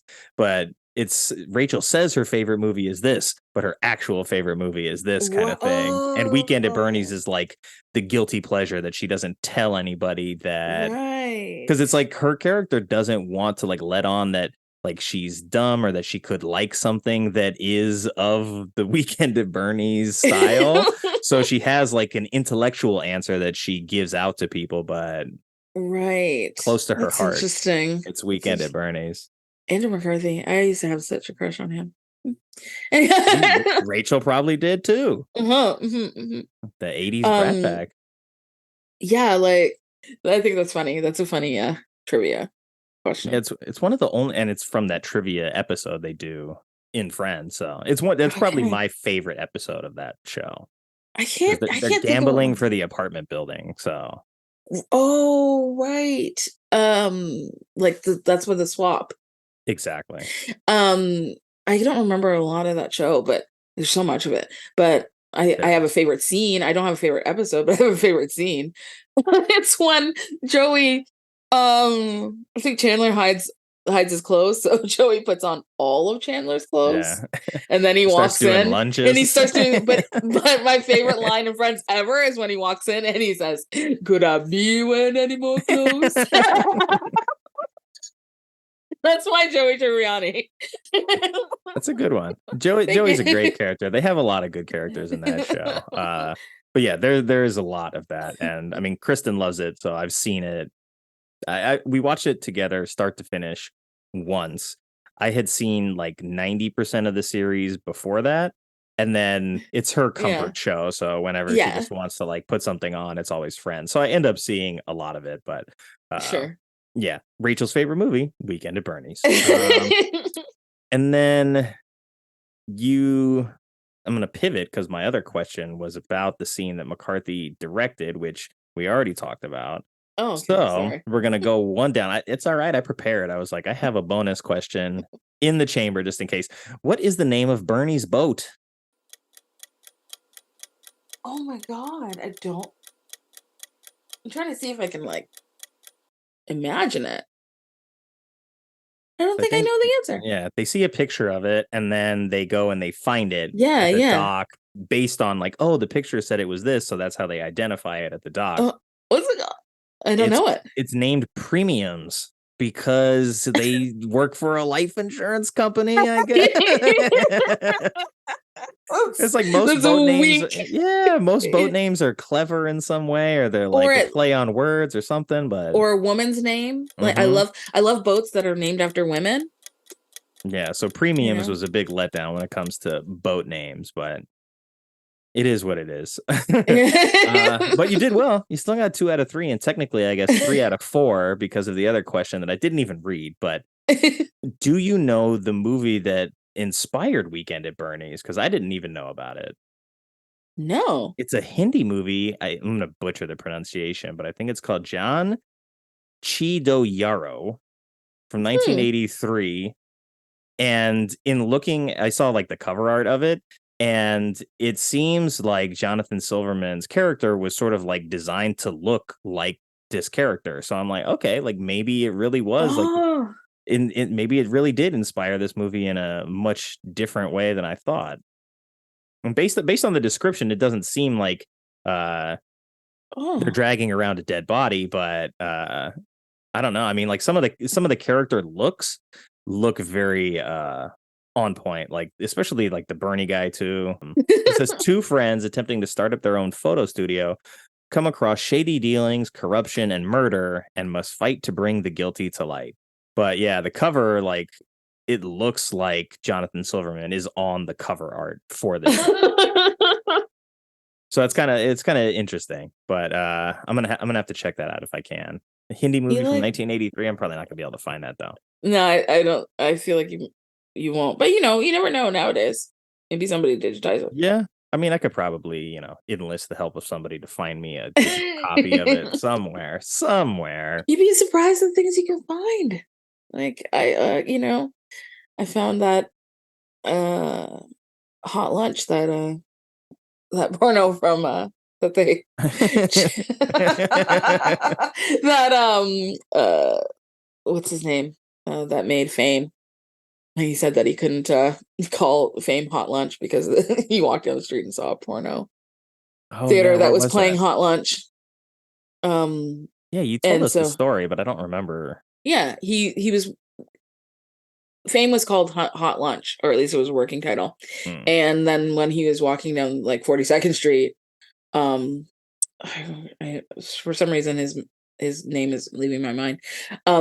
And he's walking down 42nd Street, and he saw a porno cinema, and it had the title "Hot Lunch," a movie, and he was like, "Okay, I can't name this teen movie after this porno, so change the name to Fame." Yeah. But then I went and I looked for it. Wise decision. I looked for the movie, and there is a copy out there that I will be acquiring shortly. See, this project is taking on a new life. Oh, like, yeah, actually acquiring it? Yeah, it has. Well, congratulations. I'm glad you found it. Yeah, I was yeah. Weekend at Bernie's was not readily available here. Like, no streaming service had it. I didn't have the DVD, so I had to enlist the help of someone I knew could help me. And it's like, oh yeah, don't worry about it. Like, I got a copy of it, and so put it up. Was able to share it with me, and I was like, oh, perfect. So it was hard to find here too. I know. I was like, do I want to buy a digital copy of Weekend at Bernie's for $15? I'm like, no. And there's not really a rental option. I was like, if I was buying like a physical copy or like a 4K like Steelbook or a Blu-ray, something that's got more value to it than the digital copy, which has nothing. So I'm glad I was able to find it on short notice, because I didn't even think that, this is going to be some movie that is inaccessible to me right now. Right. So I'm curious, like, how many people even like really still keep this movie like in their mind as something they want to see, something they've heard of, even because it seemed like right after it came out, it sort of was a big deal pop culture wise, because nothing had really done this same kind of thing before. Sure. So the references were out there. I think just sort of the kind of idea behind it made it interesting. And I haven't heard a lot about it since. I don't think anybody has ever brought it up to me outside of you. And like, aside from hearing it mentioned on Friends, like, I don't really hear it mentioned in too many other things. I feel like it's out of people's minds, unless they're the kind of person that is like looking for like a screwball comedy. That's a good way to put it. Screwball comedy. Then then it's probably not on their radar. That's a good point. But it should be. It's not going to be easy for anyone to find. I mean, you could buy it digitally for $15. And here, not ideal. Cineplex, like the movie theater franchise here, Cineplex, they rent it for, you can buy it for like $15 or something, but they rent it for like $5 or whatever. And that was hard. It was hard to find because even searching it was like difficult in their thing. It was hard. You had to really like dig for it, which is strange. 10 years from now, it's going to be like, did this movie even exist? It's going to be like that Sinbad genie movie that everyone's like, no, this movie existed. No, it didn't. It's going to be Mandela effect kind of moment for Weekend at Bernie's. And then they're going to find this podcast. They're going to find this episode and they're going to be like, what? Movies from the multiverse is what this is. They're like, they did this as a joke. Mm-hmm. Me and you, but hey, I mean, that'll get us listens. Everybody search for Weekend at Bernie's. Hopefully this pops up. But I want to ask you, do you have like a favorite moment from Weekend at Bernie's? There's like so much memorable stuff. There's so many moments that like I legitimately laughed at watching this movie, which is something where I find less and less these days. Like there are good comedies that make me laugh, but there's like comedies where I'll watch it and I'm like, I appreciate the humor. I acknowledge this is funny, but my body doesn't react in a way that is authentic and like real in terms of laughter. And so I just watched the Michael J. Fox documentary as well as I was doing it. We went and saw Back to the Future in theaters for Back to the Future Day. Came home. I was like, you know, we should probably watch the documentary. And so we watched the still on Apple TV. And even Michael J. Fox talked about like what it was like to go back to TV and sort of the rewarding nature of like when somebody laughs for real, like when you can make somebody laugh, like that's very honest. Like it's this language that the only thing your body can do is respond by making a noise. And so there's a lot of comedies that I watch where I'm like, I can tell that this is smartly written. I acknowledge that it is funny, but I'm also not laughing. It's like I have like a smirk or a smile on my face. It's like that kind of humor where I appreciate it, but I'm also not just like laughing where that like raw energy comes out. Yeah, it's interesting. I was thinking about that movie from this year, No Hard Feelings. That's a comedy. And the thing that stands out is not my favorite scene in the movie is not a funny scene. It's when he sings Man Eater at the restaurant. Anyway, it's really good, it's like it actually like I get very emotional. Like, but it wasn't like stand out, laugh out loud, funny. Like my favorite, for instance, as an example of something that makes me laugh in The Hangover, my favorite moment in that movie that makes me scream laugh is when they come back from being gone for a really long time. They come back to the hotel and they're about to open the door, and Bradley Cooper says, "Oh right, there's a fucking tiger in there." Like, and he remembers that there was that they left the tiger in there, and for some reason, I can't. I die laughing. His delivery is so funny. My friend says it's because you forget that the tiger's in there too, and then when he says it, it reminds you, and then you're in it together. But yeah, for this movie, it's just when I was a kid, it would be like all the little things that they say. Just like I remember one of the things I used to say all the time to my family, my aunt is sick. Because when he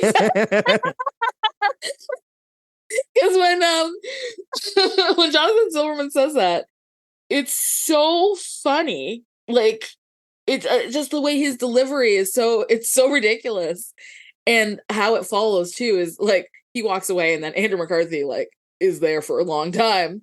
Pause, because he can't believe he said it, and he walks away too. And then little things that stand out when he does the football thing, when he's running through the office and he jumps over the chair, and then he reverses and he like does a rewind, and he actually like jumps backwards and it like rewinds. I remember those things stuck out to me as a kid, and the way the girlfriend said bunny, like that stuff like that. But now I think my favorite scenes are like the one with the body coming up on the water when he's trying to make out with her, and when he gets pushed off the balcony and lands, and it looks like Bernie's attacking the hitman, I was like laughing so like it made me burst out laughing, like uncontrollable laughter. Yeah, That I mean, feeling that you're getting. the physical comedy in this movie is really good. And it's something that it seems like was big for a while, and then there was maybe like pushback to be less physical, be more intellectual with comedy. But you know, there's certain styles of joke telling where it's not punchline oriented. And this is like there are punchlines, but it's physical, like it's gag Yes. based almost. And so I love that it works that way and it does it so effectively. And I think what ended up being my favorite scene, which I didn't remember and I didn't anticipate, was when they first get on his boat. And he's like, oh, yeah, I was born on a boat. Like, give me the keys. Like, he knows what he's doing. And then everything goes wrong. And like, they throttle the boat up to like full throttle. And they're just like, I don't know. Because he's a moron. But yeah, so there's no reason for them to be going full speed. They never try to slow down. But they're basically just like doing laps in the dock area, destroying everything. But there's a couple that is sitting on their boat that are watching them like fuck everything up. And the guy just goes, that's illegal. And I don't know why that made me laugh so much, because it's just so weird and out of place in that scene. Like, you don't need that to like really make the scene funny, because it is another moment of physical humor where Richard falls off the boat. He's like he's spinning out of control. He's trying to drop the anchor, but then he throws the anchor and he throws it onto the deck of that boat where the Karen couple was yelling at him for fucking everything up in the first place. But yeah, that moment for some reason just, it was something that caught me off guard, and I didn't expect it in that moment. But him just like lecturing him that what he's doing with the boat is illegal, just it tickled me for some reason. It's very funny. Like the delivery is very, very funny.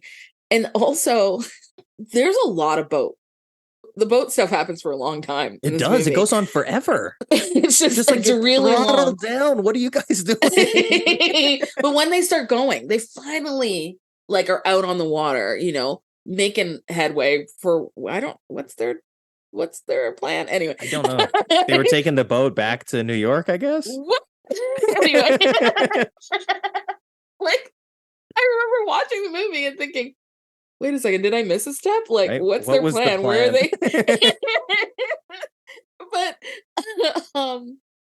the scene when the body falls out of the back of the boat, but they don't realize it, and then it's in the trailer and they're hitting the buoys, right? Like the body's hitting the buoys, and yeah, it's actually so funny and so brilliant because of how silent it is, except for the boat. Like, they're just kind of like speeding along, and there's like a silence, except for the like just the boat and the water, and so that makes it funnier because of how silent it is. There's no music then, and then all of a sudden it's like clunk, clunk, and they're like, what's that sound? Like, it's so clear to them that there's like a sound that's like repetitive, but they don't know what it is. And just the way Andrew McCarthy too is like, man overboard. Like, he's very casual about it. He just like turns around in his chair. There's no urgency in him at all. No, it's, I think what's funny about the movie too is because at some point there's just like crossover of, listen, he's dead. There's no saving him. Like, we're not gonna like, you can't make it better. He's just the dead person that we're dragging around. He becomes more of a dummy, like, as time goes. I guess that's kind of what is helpful to lead into Weekend at Bernie's too, which I feel like now I have to watch. Yeah, I was going to ask you too, like, how is there a sequel to this movie? I mean, like, I get that, like, okay, the first one is successful. You want to make a second one, but like, how well preserved is this guy's corpse at this point that it's not like falling apart during the course of the second one? Like, it should be so sick. But remember, like, even in this one, the body's not disintegrating like the way, like, that breaking down. It's not breaking, but it's hot, right? So like, it's not breaking down the way it should be anyway.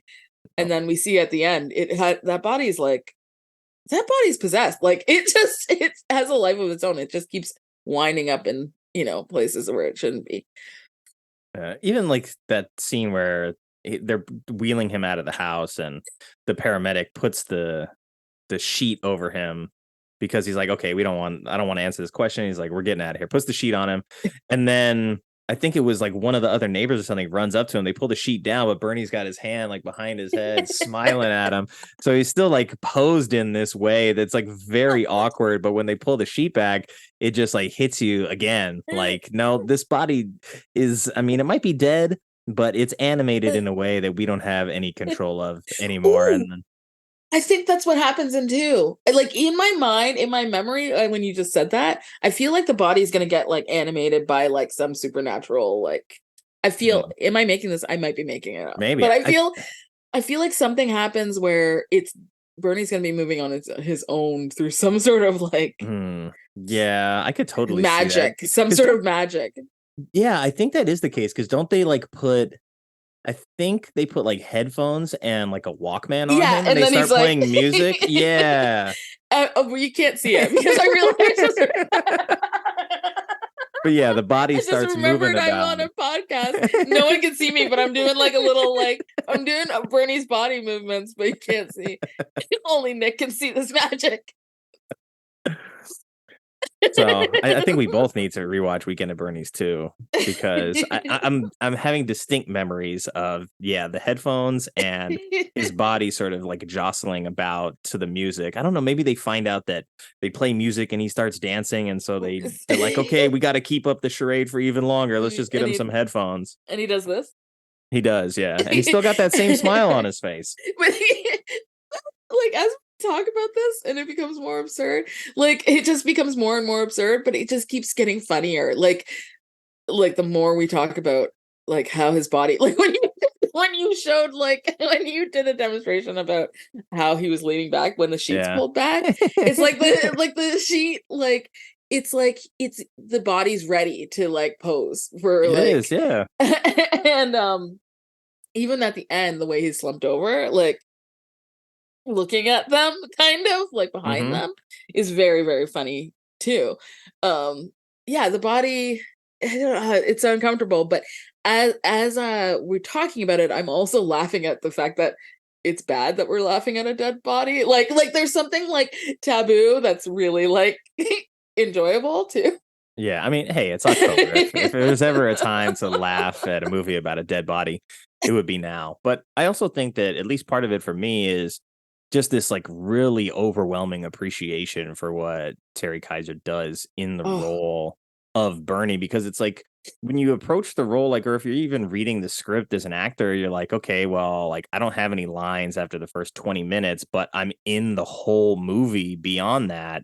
Like, how do we really make this work? And it has to be this level of commitment from him to the physicality of the role, because that's all he has left, and him doing that like is just so well done. Like even obviously when they bring in the stunt double and like they're wheeling him out, I think it's in like a little like radio flyer wagon. It's not exactly that, but the small wagon, and his head flips back out of the wagon and then it's bouncing on every individual wooden plank on the way down to the beach. Like the little stuff like that, that's not a dummy in that moment. That's the stuntman doing it. So even at the levels where it's the most inanimate, like this is still being played by a person embodying this dead character, where, we'll see even in horror movies now, it's like they'll get away with as much as they can of like, hey, we need you to like lay here and look dead.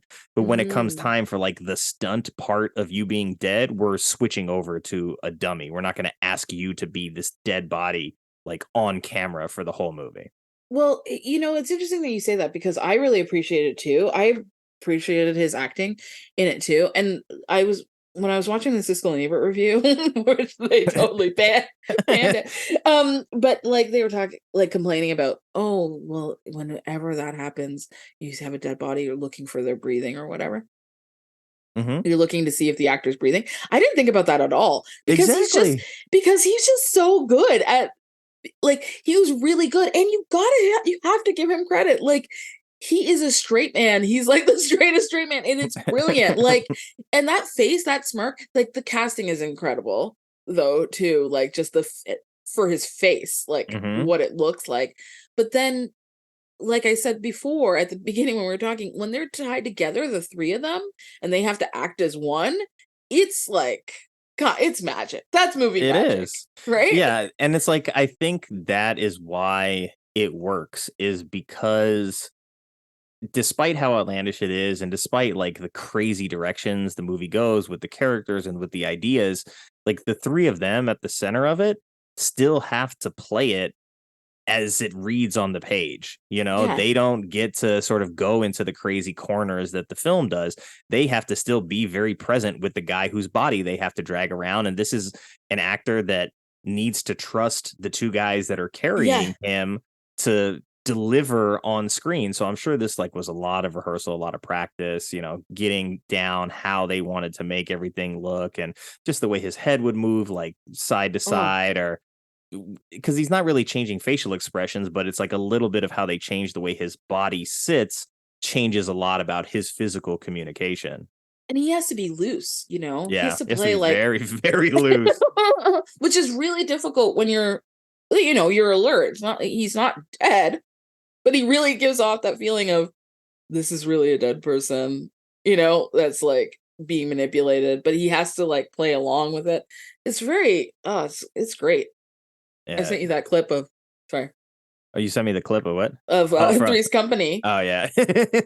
Which is interesting because Jack plays dead in that episode, and Terry Kiser, it wants to like, he's playing dead, and Terry Kiser wants to prove that he's not actually dead by like sticking him with a hat pin or something. And I thought that was interesting that later on, years later, he's playing a dead person who's actually dead, who people are manipulating to just look like they're alive. The level of commitment and skill that it took to play Bernie and to play it well, and to be so good that it spawned a sequel. More people wanted to see more of this dead body in the second movie, because I don't think you leave the movie being like, wow, I really want to see what like Larry and Richard get up to in the sequel. It's like, no, I want more of the dead body is what I want. That's why there's a second movie. Do you think Andrew McCarthy and Jonathan Silverman are like, God damn it, outshined the dead? He outshined us with his dead body. Yeah, that's a good question. I don't know. I mean, they got to still be in the sequel, so it's like they're obviously part of the formula that makes it work, and like their relationship to how they deal with his body is a big part of the movie as well. But I think it's like, if you just isolate it down to the characters, like no one's really like, oh man, like I want to see like if they succeeded in business or if they got girlfriends for the second movie. It's like, no, what other shenanigans can they get up to with Bernie? I feel like, listen, like we know there's like in movies there's like masterpieces, but I like this pocket of like films that are just silly, that we just like get together and laugh, and it's just so like it's refreshing. And I feel like nowadays like, there isn't a lot of comedies, right? There used to be so many comedies, not exactly like this, but there's like just risky, where people would take more risks, being like silly in this way. Like even not that long ago, really. Like you think about something like Hot Tub Time Machine, like it's in this wheelhouse. Yeah, definitely. Ridiculous idea. Like you have to just buy into the core concept that this is going to be silly and absolutely ridiculous, and you can't like ask too much of it, kind of thing. And the idea that a movie would be made with the intention of just being silly and fun and enjoyable, and there's no like, hey, we have to gross $1 billion. There's none of that attached to it. And there was still a niche where like these movies could be successful and enjoyable, and they're not trying to be these acclaimed masterpieces that divide the internet, where we get into that little minutia. Yeah, and I love that we could have both. I feel like I love that we could have had both more often long ago. It's really hard for both to be successful now. Yeah, I feel like for me at least, the sweet spot for humor more often than not right now is like really dark humor. Because like it's smart, it makes you sort of like have to laugh at something that is inappropriate or just like morbid or very, I mean, dark. But Weekend at Bernie's is like, it takes the dark humor and it makes it all light. Right. There's no like, oh, we're actually grappling with the cost of like this person's life and sort of making a joke about it. The closest you get is the like, oh, I don't understand why he couldn't wait until Monday to kill himself thing. So it's like you get a little bit of that, but I think, there's been some good comedies this year though. So in fairness, there have been. So I think it's probably a good time to go to Critics Corner. That was long, sorry. No, it's okay. It was worth it. But Yeah, this is a good time where we get to see all of the negativity that surrounded Weekend at Bernie's and why it only has a Metascore of 32. So let's see. We're gonna start. There's not that many reviews. There's only 5, so we're gonna cover all of them. But we're gonna start at the bottom with the Austin Chronicle. It says what we have here. Oh, sorry, they gave it a 20. What we have here is a film with no respect for the laws of nature, the laws of man, or the intelligence of the viewer. Like, this is so ridiculous. Like, no respect for the laws of nature. Like, okay, this person, like, you should have just left. Like, as soon as they're manipulating his corpse, so you should have just walked out at that point. It's true. Like, what do they sign up for? It's something that happened the other day. I think I was in a space and somebody said, I just didn't care for something, but it was basically in the title. And everybody was just like, but it's in the title. Like, what did you want from this movie? That's like, it's funny that we brought up Hot Tub Time Machine. Like, if you see that title, right? And you're like, I don't really like the idea of time travel, and like is not my bag. But now it's also using a hot tub to do it. Don't go. Don't watch it. You know what I mean? Like, if it's setting really yourself up for failure. Unless you're the kind of person that it likes to be surprised and maybe have your mind changed and be pleasantly surprised by something like that, then yeah, sure, lean into it. But if you're that gentle, sensitive to that sort of thing, maybe read a synopsis and then decide. You know what? I hate hot tubs and time machines.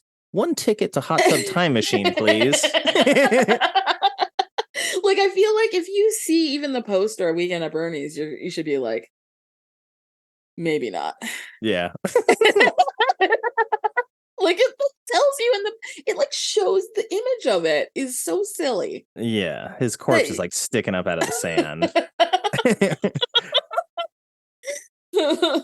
Maybe just bail on that. Probably a good idea. You had mentioned Roger Ebert, and he didn't like this movie either. He gave it a 25, which I believe is a 1 out of 4 on his scale. He said Weekend at Bernie's makes 2 mistakes. It gives us a joke that isn't very funny, and it expects the joke to carry an entire movie. Well, Raj, I think it's pretty funny, and the physical acting is so good that it does carry a whole movie. And it's like, okay, does it get a little long in the tooth in some moments, like the boat scene where it's like, this is going on for a long time. I'm like, wow, this boat scene's like 20 minutes long. Okay, maybe it doesn't need to be that long, but I think, like we mentioned, like the physical comedy in this works really, really well. And I think its biggest downside is probably that Roger was not a big fan of the leads. Because you're not really supposed to like those guys. It's like, it's tough to cheer for them, but you're not like actively rooting against them either. It's not like you're like, oh man, I really want the cops to show up and arrest these guys. Like, it's walking a weird in between where it has to be in order for the movie to work. So I'm sorry, Raj. I'm sorry you didn't like it, but also like I said earlier, like, if you're gonna have 2 people manipulate a body for a weekend, then maybe it's good. Maybe it's good that they're not the greatest. Yeah, you can't have it be your heroes. Or you have to set up really, really good, like almost impossible reasons why they can continue this for as long as they did. Yeah, you have to really take it out of their hands, and then it's like, really not there. Are they going to be the leads? Yeah, I don't think so. Yeah, I just you don't think he liked them. That's okay. There's a lot of stuff that Ebert didn't like that I still like, and it's okay. Yeah. Let's move on to the Washington Post. I gave it a 37. This is Hal Hinson from the Washington Post. Says Weekend at Bernie's is an unfettered but uninspired one-joke movie. I think there's a lot more than one joke there. It's like it uses the same sort of basic premise to set up a bunch of jokes, but it's not a single joke the entire movie. But this again strikes me as somebody that was like offended by what the humor is, and as a result, you're just like, okay, well, I'm turned off to the whole rest of it at that point. Sure. I get it. But then at the same time, I think to myself, are you just have a reputation that you're like, I don't want to like the dead body movie? Like, right. You know what I mean? Is that what it is? Because just like the dead body, it's okay. You'll be okay. You'll be fine. You Everybody can like was the dead fine. body movie. Yeah, we're well adjusted, right? Oh, they can't see me winking. That's right. It's a podcast. Wink. The amount of times I've been like nodding at you, I'm like nodding, and there's no sound, and like you have to make a sound. Make a sound. Let's see. We got Rolling Stone next. They gave it a 38. It's Peter Travers. Says all cast members seem willing to make total fools of themselves for our delectation. A fine but futile gesture. The bad news is that even with such yeoman efforts, it's still impossible to drag one tired joke around for nearly 2 hours. Like Bernie, the movie ends up dead on its feet. So it seems like nobody liked the dragging of the dead body around. They're like, this is way too much dead body jokes for me. You know what? I like this review though, because he had fun with it. And I also like that he admitted that, like, you know, that they're good at it. Yeah. He just didn't like the gag, but like, and then I like that he was playful with it about the dead body. I like that at the end. It's entertaining review. Yeah. So all of like, you know, the Eberts, the Travers, the respectable type, they're like, nah, this movie's not good. But you know something about the Travers one too? It's like, dude, you kind of used that joke too for your review. Mm-hmm. You know, you're using, you know, like you kind of use the dead body thing to sell your review. That's interesting. Yeah, Pete, we're on to you, buddy. You're criticizing them, but really you're tapping into what is funny about the movie for your own review. Huh. That's right, Peter. Not going to sneak that one by us, but we close it out with a 70. It's the only green score on the board. This is Dwayne, I want to say Byrge or Burge, Byrge, from the Hollywood Reporter. It says mainly Bernie's is good old knockdown slapstick with just the right dose of cruelty thrown in. There you go. You get it, right? Yeah, he knows that it's cruel. Like, that's the thing. He's willing to admit. I think that's what it is mostly about the negative reviews. They're like, I don't want to be, you know, next to this thing that's cruel. I don't want to enjoy something that's cruel because it makes me feel icky. Except we lean into it. We lean into it. You have to. I think you have to in a case of a film like this. But that brings Critics Corner to a close. But yeah. Is there anything that we didn't get a chance to talk about that you wanted to bring up? I know we covered quite a lot of bases. Probably did Inside of the Park home run a couple times there. Oh, you know, when I saw that Robert Klane, the writer, he died on my birthday this year. Oh, that's a downer. And I thought to myself, no, well, yeah, it is. But at the same time, I feel like we're doing a little tribute to him. It's kind of like you know, an unexpected tribute to the writer and how I think he like wrote the next movie too. And so, you know, here's to Robert Klane, who passed away this summer, and, you know, like, and how, you know, it's interesting that like we decided to do this and it all lined up not that far off from that. So yeah. Cheers to Robert. Cheers to Robert. Gonna have to check out Weekend at Bernie's too also. Yeah. I think that's the one I grew up with more, was Weekend at Bernie's too. So, when he does yeah. I want to know if I have the dance right. You guys It can't is. see He's it, kind of but- like You can't see it, but we're Yeah. we're dancing and it's good. Just know that it's good dancing. it is. Good If dead nothing body. else, remember us as good dancers. Dead body dancers. We're definitely getting unfollowed now. So I guess, the way that I've structured this now towards the end is, what is a good gateway drug movie for Weekend at Bernie's? I said The Troubled Harry, but I feel like that's older. That's like it's like maybe it's intellectually equal, like sister movie. You know what I mean? Which is like, it's like I guess a stronger, considered a stronger film because Hitchcock and how he was revered. But that movie is a good sister movie to it. But I would say like something like Silly is something particularly like centered in New York would probably be good, Yeah, even if it's not. I felt like Crocodile Dundee was like fairly close. Yeah, maybe a lot of that. the vibe early on, but it definitely goes a different direction. But it has the same kind of like, it's adult, but it's also like a little childish and immature, but it has fun with that, and it doesn't take itself too seriously. I think that would probably be the one, Okay, and that's that not would a bad kind of, one. I feel like that one. So it would be kind of like them together would actually be really fun. Crocodile Dundee meets Bernie. No, well, like a double bill, but like, yeah, imagine. Yeah. I think you'd have such a good time. They would. It would be a very weird movie, but I feel like it wouldn't really like feel totally out of place. No, it wouldn't. Like, I feel like Mick would be like, I get it. You know how he just wants to go along with it. Like if he met those guys, he'd be like, oh, I see what's happening now. Yeah. He's in New York. He's at the party. Bernie's there, but he's dead. This is definitely possible. Yeah, exactly. He's just like, oh, he's dead, mate, and we want to keep it like, but we want to keep up. We want to keep things going. I get it. You know what I mean? That's what Mick would feel.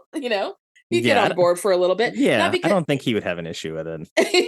He used the kangaroo body. He manipulated the kangaroo body. Like, see, these movies are kindred spirits.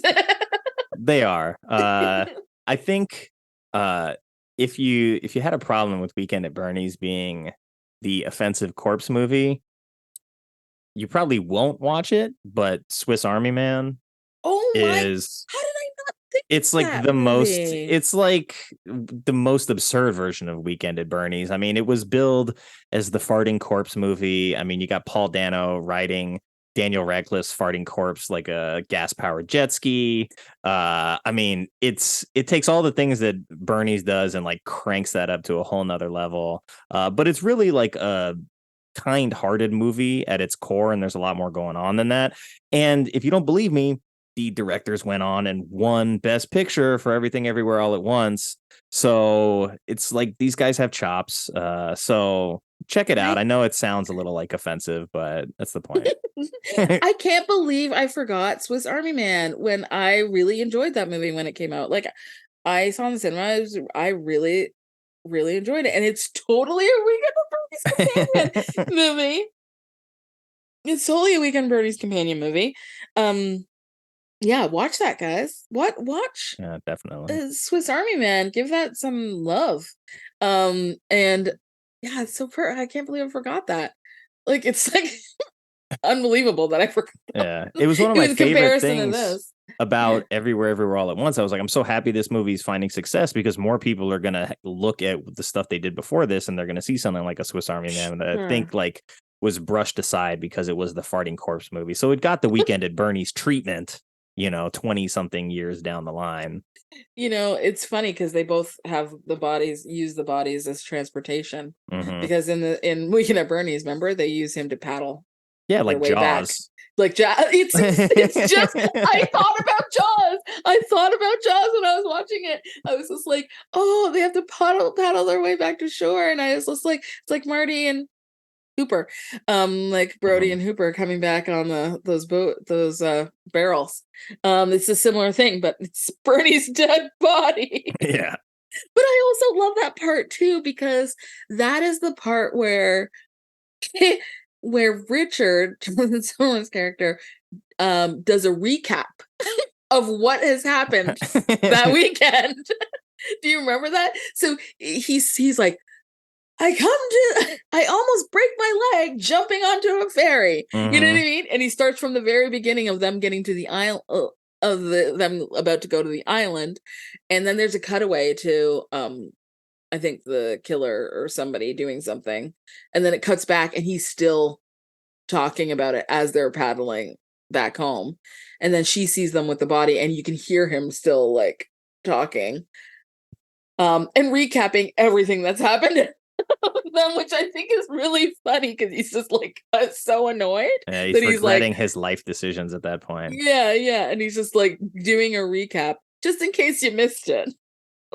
Moment, Yeah. which I think He also took a really bad fall in that when they went up to the lighthouse. He gets Oh, blinded and then falls through the opening, misses the ladder, ends up falling down the stairs. But he's like, "Oh, I just hurt my elbow again." I'm like, "Oh man, he would have a lot of damage from that fall." But you know, he played it off pretty well.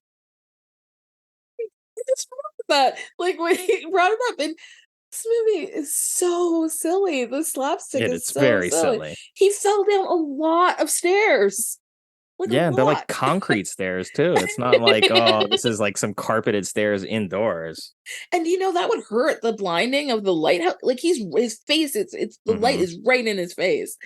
Oh my god, that's so good. Poor guy. Yeah, he definitely went through it more so than his friend in that one. So I understand why he's pissed. And you see, like his 5 o'clock shadow starts growing back really fast once like the shit hits the fan. He's like he's stressed, and it comes through real quick. That's a nice detail too. Yeah. He looks really disheveled. But Andrew McCarthy's character less so because he's already disheveled. Yeah, it's like you don't expect him to like look any better. Yeah. I like there's so many little details that I remember that I wonder why did I like that? I remember thinking when they go to a hot dog stand when they're still in New York and they're eating and I just remember thinking, I love the way Andrew McCarthy eats that hot dog. There's something he talks. I know it seems ridiculous, but if you watch it, it's just the way I think because he's kind of talking at the same time, you know. He's being a New Yorker. He's like, I don't have time to like chew and not also communicate. Yeah. But also, there's a lot of good little things that happen, like nice little acting moments between the two of them before they leave New York. You know, remember when they're like, when he says the aunt is sick thing, and then he's embarrassed about it because it came out of nowhere. But then, and it will like, and there's like a callback to it later in the movie. But then she says, at the office still, she says, I hope your aunt feels better. And he's like, what? And then Andrew McCarthy's like, Andrew McCarthy's reading the paper. And when she says it, Jonathan Silverman's like, not sure what she said to him. He's just excited that she's talking to him because he has a crush on her. And Andrew McCarthy just keeps reading the paper, but answers him, you know, he's just like, she said, but he's continuing to look at the paper. And he's like, she said, I hope your aunt feels better. And then he runs over to the elevator and won't get in the elevator, but keeps it open. And another guy's in there and he's annoyed that he's holding up the elevator. And Andrew McCarthy just shoves him in. To like get him to talk to her because he's been trying to encourage him to talk to her, and then he just kind of rolls his eyes, and then when he comes back to say that he has a date, he's still reading the paper, you know, like he's like, or he's like also scratching a lottery ticket or something like that. He's not working, that's for sure. Yeah, his feet are on his desk and he's just like he's still like looking at the paper. Like it's very funny. All those little moments like are really cute and funny. Yeah, I agree. I mean, I think the sum of its parts add up to more than like the premise on the surface. And it is more than just the gag of the dead body. Like it works. And a lot of people like this movie for that reason. And, you know, it has like pretty good user reviews despite it having bad critical scores. But I mean, that's kind of par for the course around here. So Yeah. All right. But yeah, it's been a been a cozy like almost 3 hours. Been getting that. I'm gonna make this a 2-part episode maybe, or take some of the stuff and make it bonus content. But what are you working on that you want to tell us about? Well, for my film series at Revue Cinema here in Toronto, next month, Marathon Man, screening Marathon Man on November 22nd, and then big Christmas movie, Rocky IV, December 13th.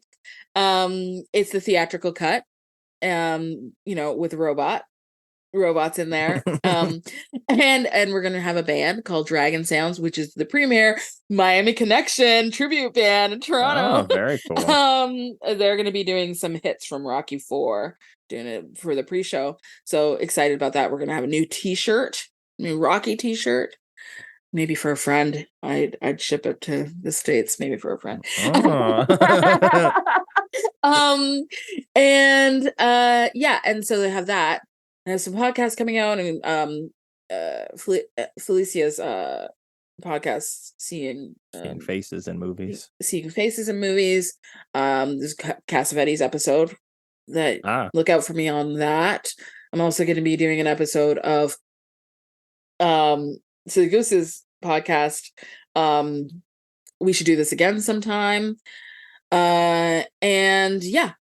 I have that. And busy.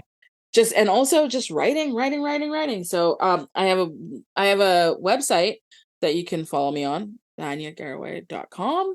You can look up. I'm actually starting I have a page on there called The Offline Herald, which is what I say is get online so you can get off. So basically, I have 3 articles on there that about things that we do when we're not online. They kind of feature elements of that. I'm going to start interviewing people about the things that they do when they're not online. So it's a no judgment place to go to read about what other people do, their hobbies, that sort of thing, what they collect, all that. And then you can read about the things that they do when they're not online, and then get off yourself and do some things and then come back. And it's no judgment to be online, just that we know we have to be online, but we also know that we have to get off of it sometimes. And so I'm going to try and expand on that and have people talk about their hobbies, baking, gardening, collecting vinyl, that sort of thing. And so hit me up there. I have 3 articles up there right now. Well, sounds good. I'll make sure that I put all of the details for that up, all the links in the show notes, so it's only a click away. Thank you so much, Nick, and thanks for having me. I had such a good time. I always have a good time talking about movies with you. Yeah, well, thank you for joining me. I didn't expect to like Bernie's as much as I did. I knew that I always had enjoyed it as a kid, and I had seen both of them, but I really didn't expect to have like the kind of belly laugh kind of moments and the sort of like surprise humor that I got from this movie, and to really like look at it with a much different sort of analytical set of glasses on was a really fun experience. So thank you. You're making sure that we got to talk Weekend at Bernie's too, and I'm glad that we could squeeze it in here in a busy month. But you're gonna be back not too long. We're gonna talk Rocky IV. Yes, we're gonna talk about how Rocky ends the Cold War. And on Christmas Day. Yeah, it's like there's 2 ways to look at it. Either Rocky IV is like the worst of the Rocky movies, or it's the best. You can look at it either way, and I don't think either are wrong. It's such a it's a weird bump up after 3, which was kind of like meh, where like 1 was great, 2 continues what 1 was doing, 3 goes a way different direction, then 4 is like, okay, now we've got like evil Mother Russia in the background, and we have to make this movie for America. Listen, I love 3 because it has one of my favorite favorite villains, Clever Lang. He's so unhinged. But there's something, we'll get into it when we talk about it, but there are a few things in Rocky IV that I think for some reason make it special to people. I know a lot of people that their first Rocky, the second Rocky, even the third Rocky, those are their favorite. But 4 always stands out. But we'll get into that when we record. We will. Definitely. I think it's up there as one of the pound for pound sweatiest movies. Oh, for sure. That's why I got to show it. All right. Well, thank you so much for your time. I appreciate it. Like you said, Yeah. it's always a pleasure to talk to you. So thank you. You're welcome. Enjoy the Bye. rest of your day. You too. Bye now. My thanks once again to Vanya for hanging out, talking Weekend at Bernie's. It's always a blast. And you can catch her talking movies on Twitter, X, whatever you want to call it, at Nostalgiaphile. And if you're in Toronto, make sure to check out her Paid and Sweat program at Revue Cinema. And I'm going to put her site link up in the show notes as well. And of course, thank you to everyone who took the time to listen to this episode. I know you have a lot of choices when it comes to podcasts, and I appreciate you spending your time with us. I hope you enjoyed the show, and if you do, please consider leaving a rating and telling a friend about it. And the new support page is live at ko-fi.com. That's ko-fi.com/badmovieswelove. I'd love to hear from you, so if you have a bad movie you love, and or maybe would like to be a guest on the show, you can contact me now at badmovieswelove@theshice.com or badmovieswelove on Twitter and Instagram, and that's love with an LUV. And as always, take care, be well, stay safe, and have fun however you get your movies.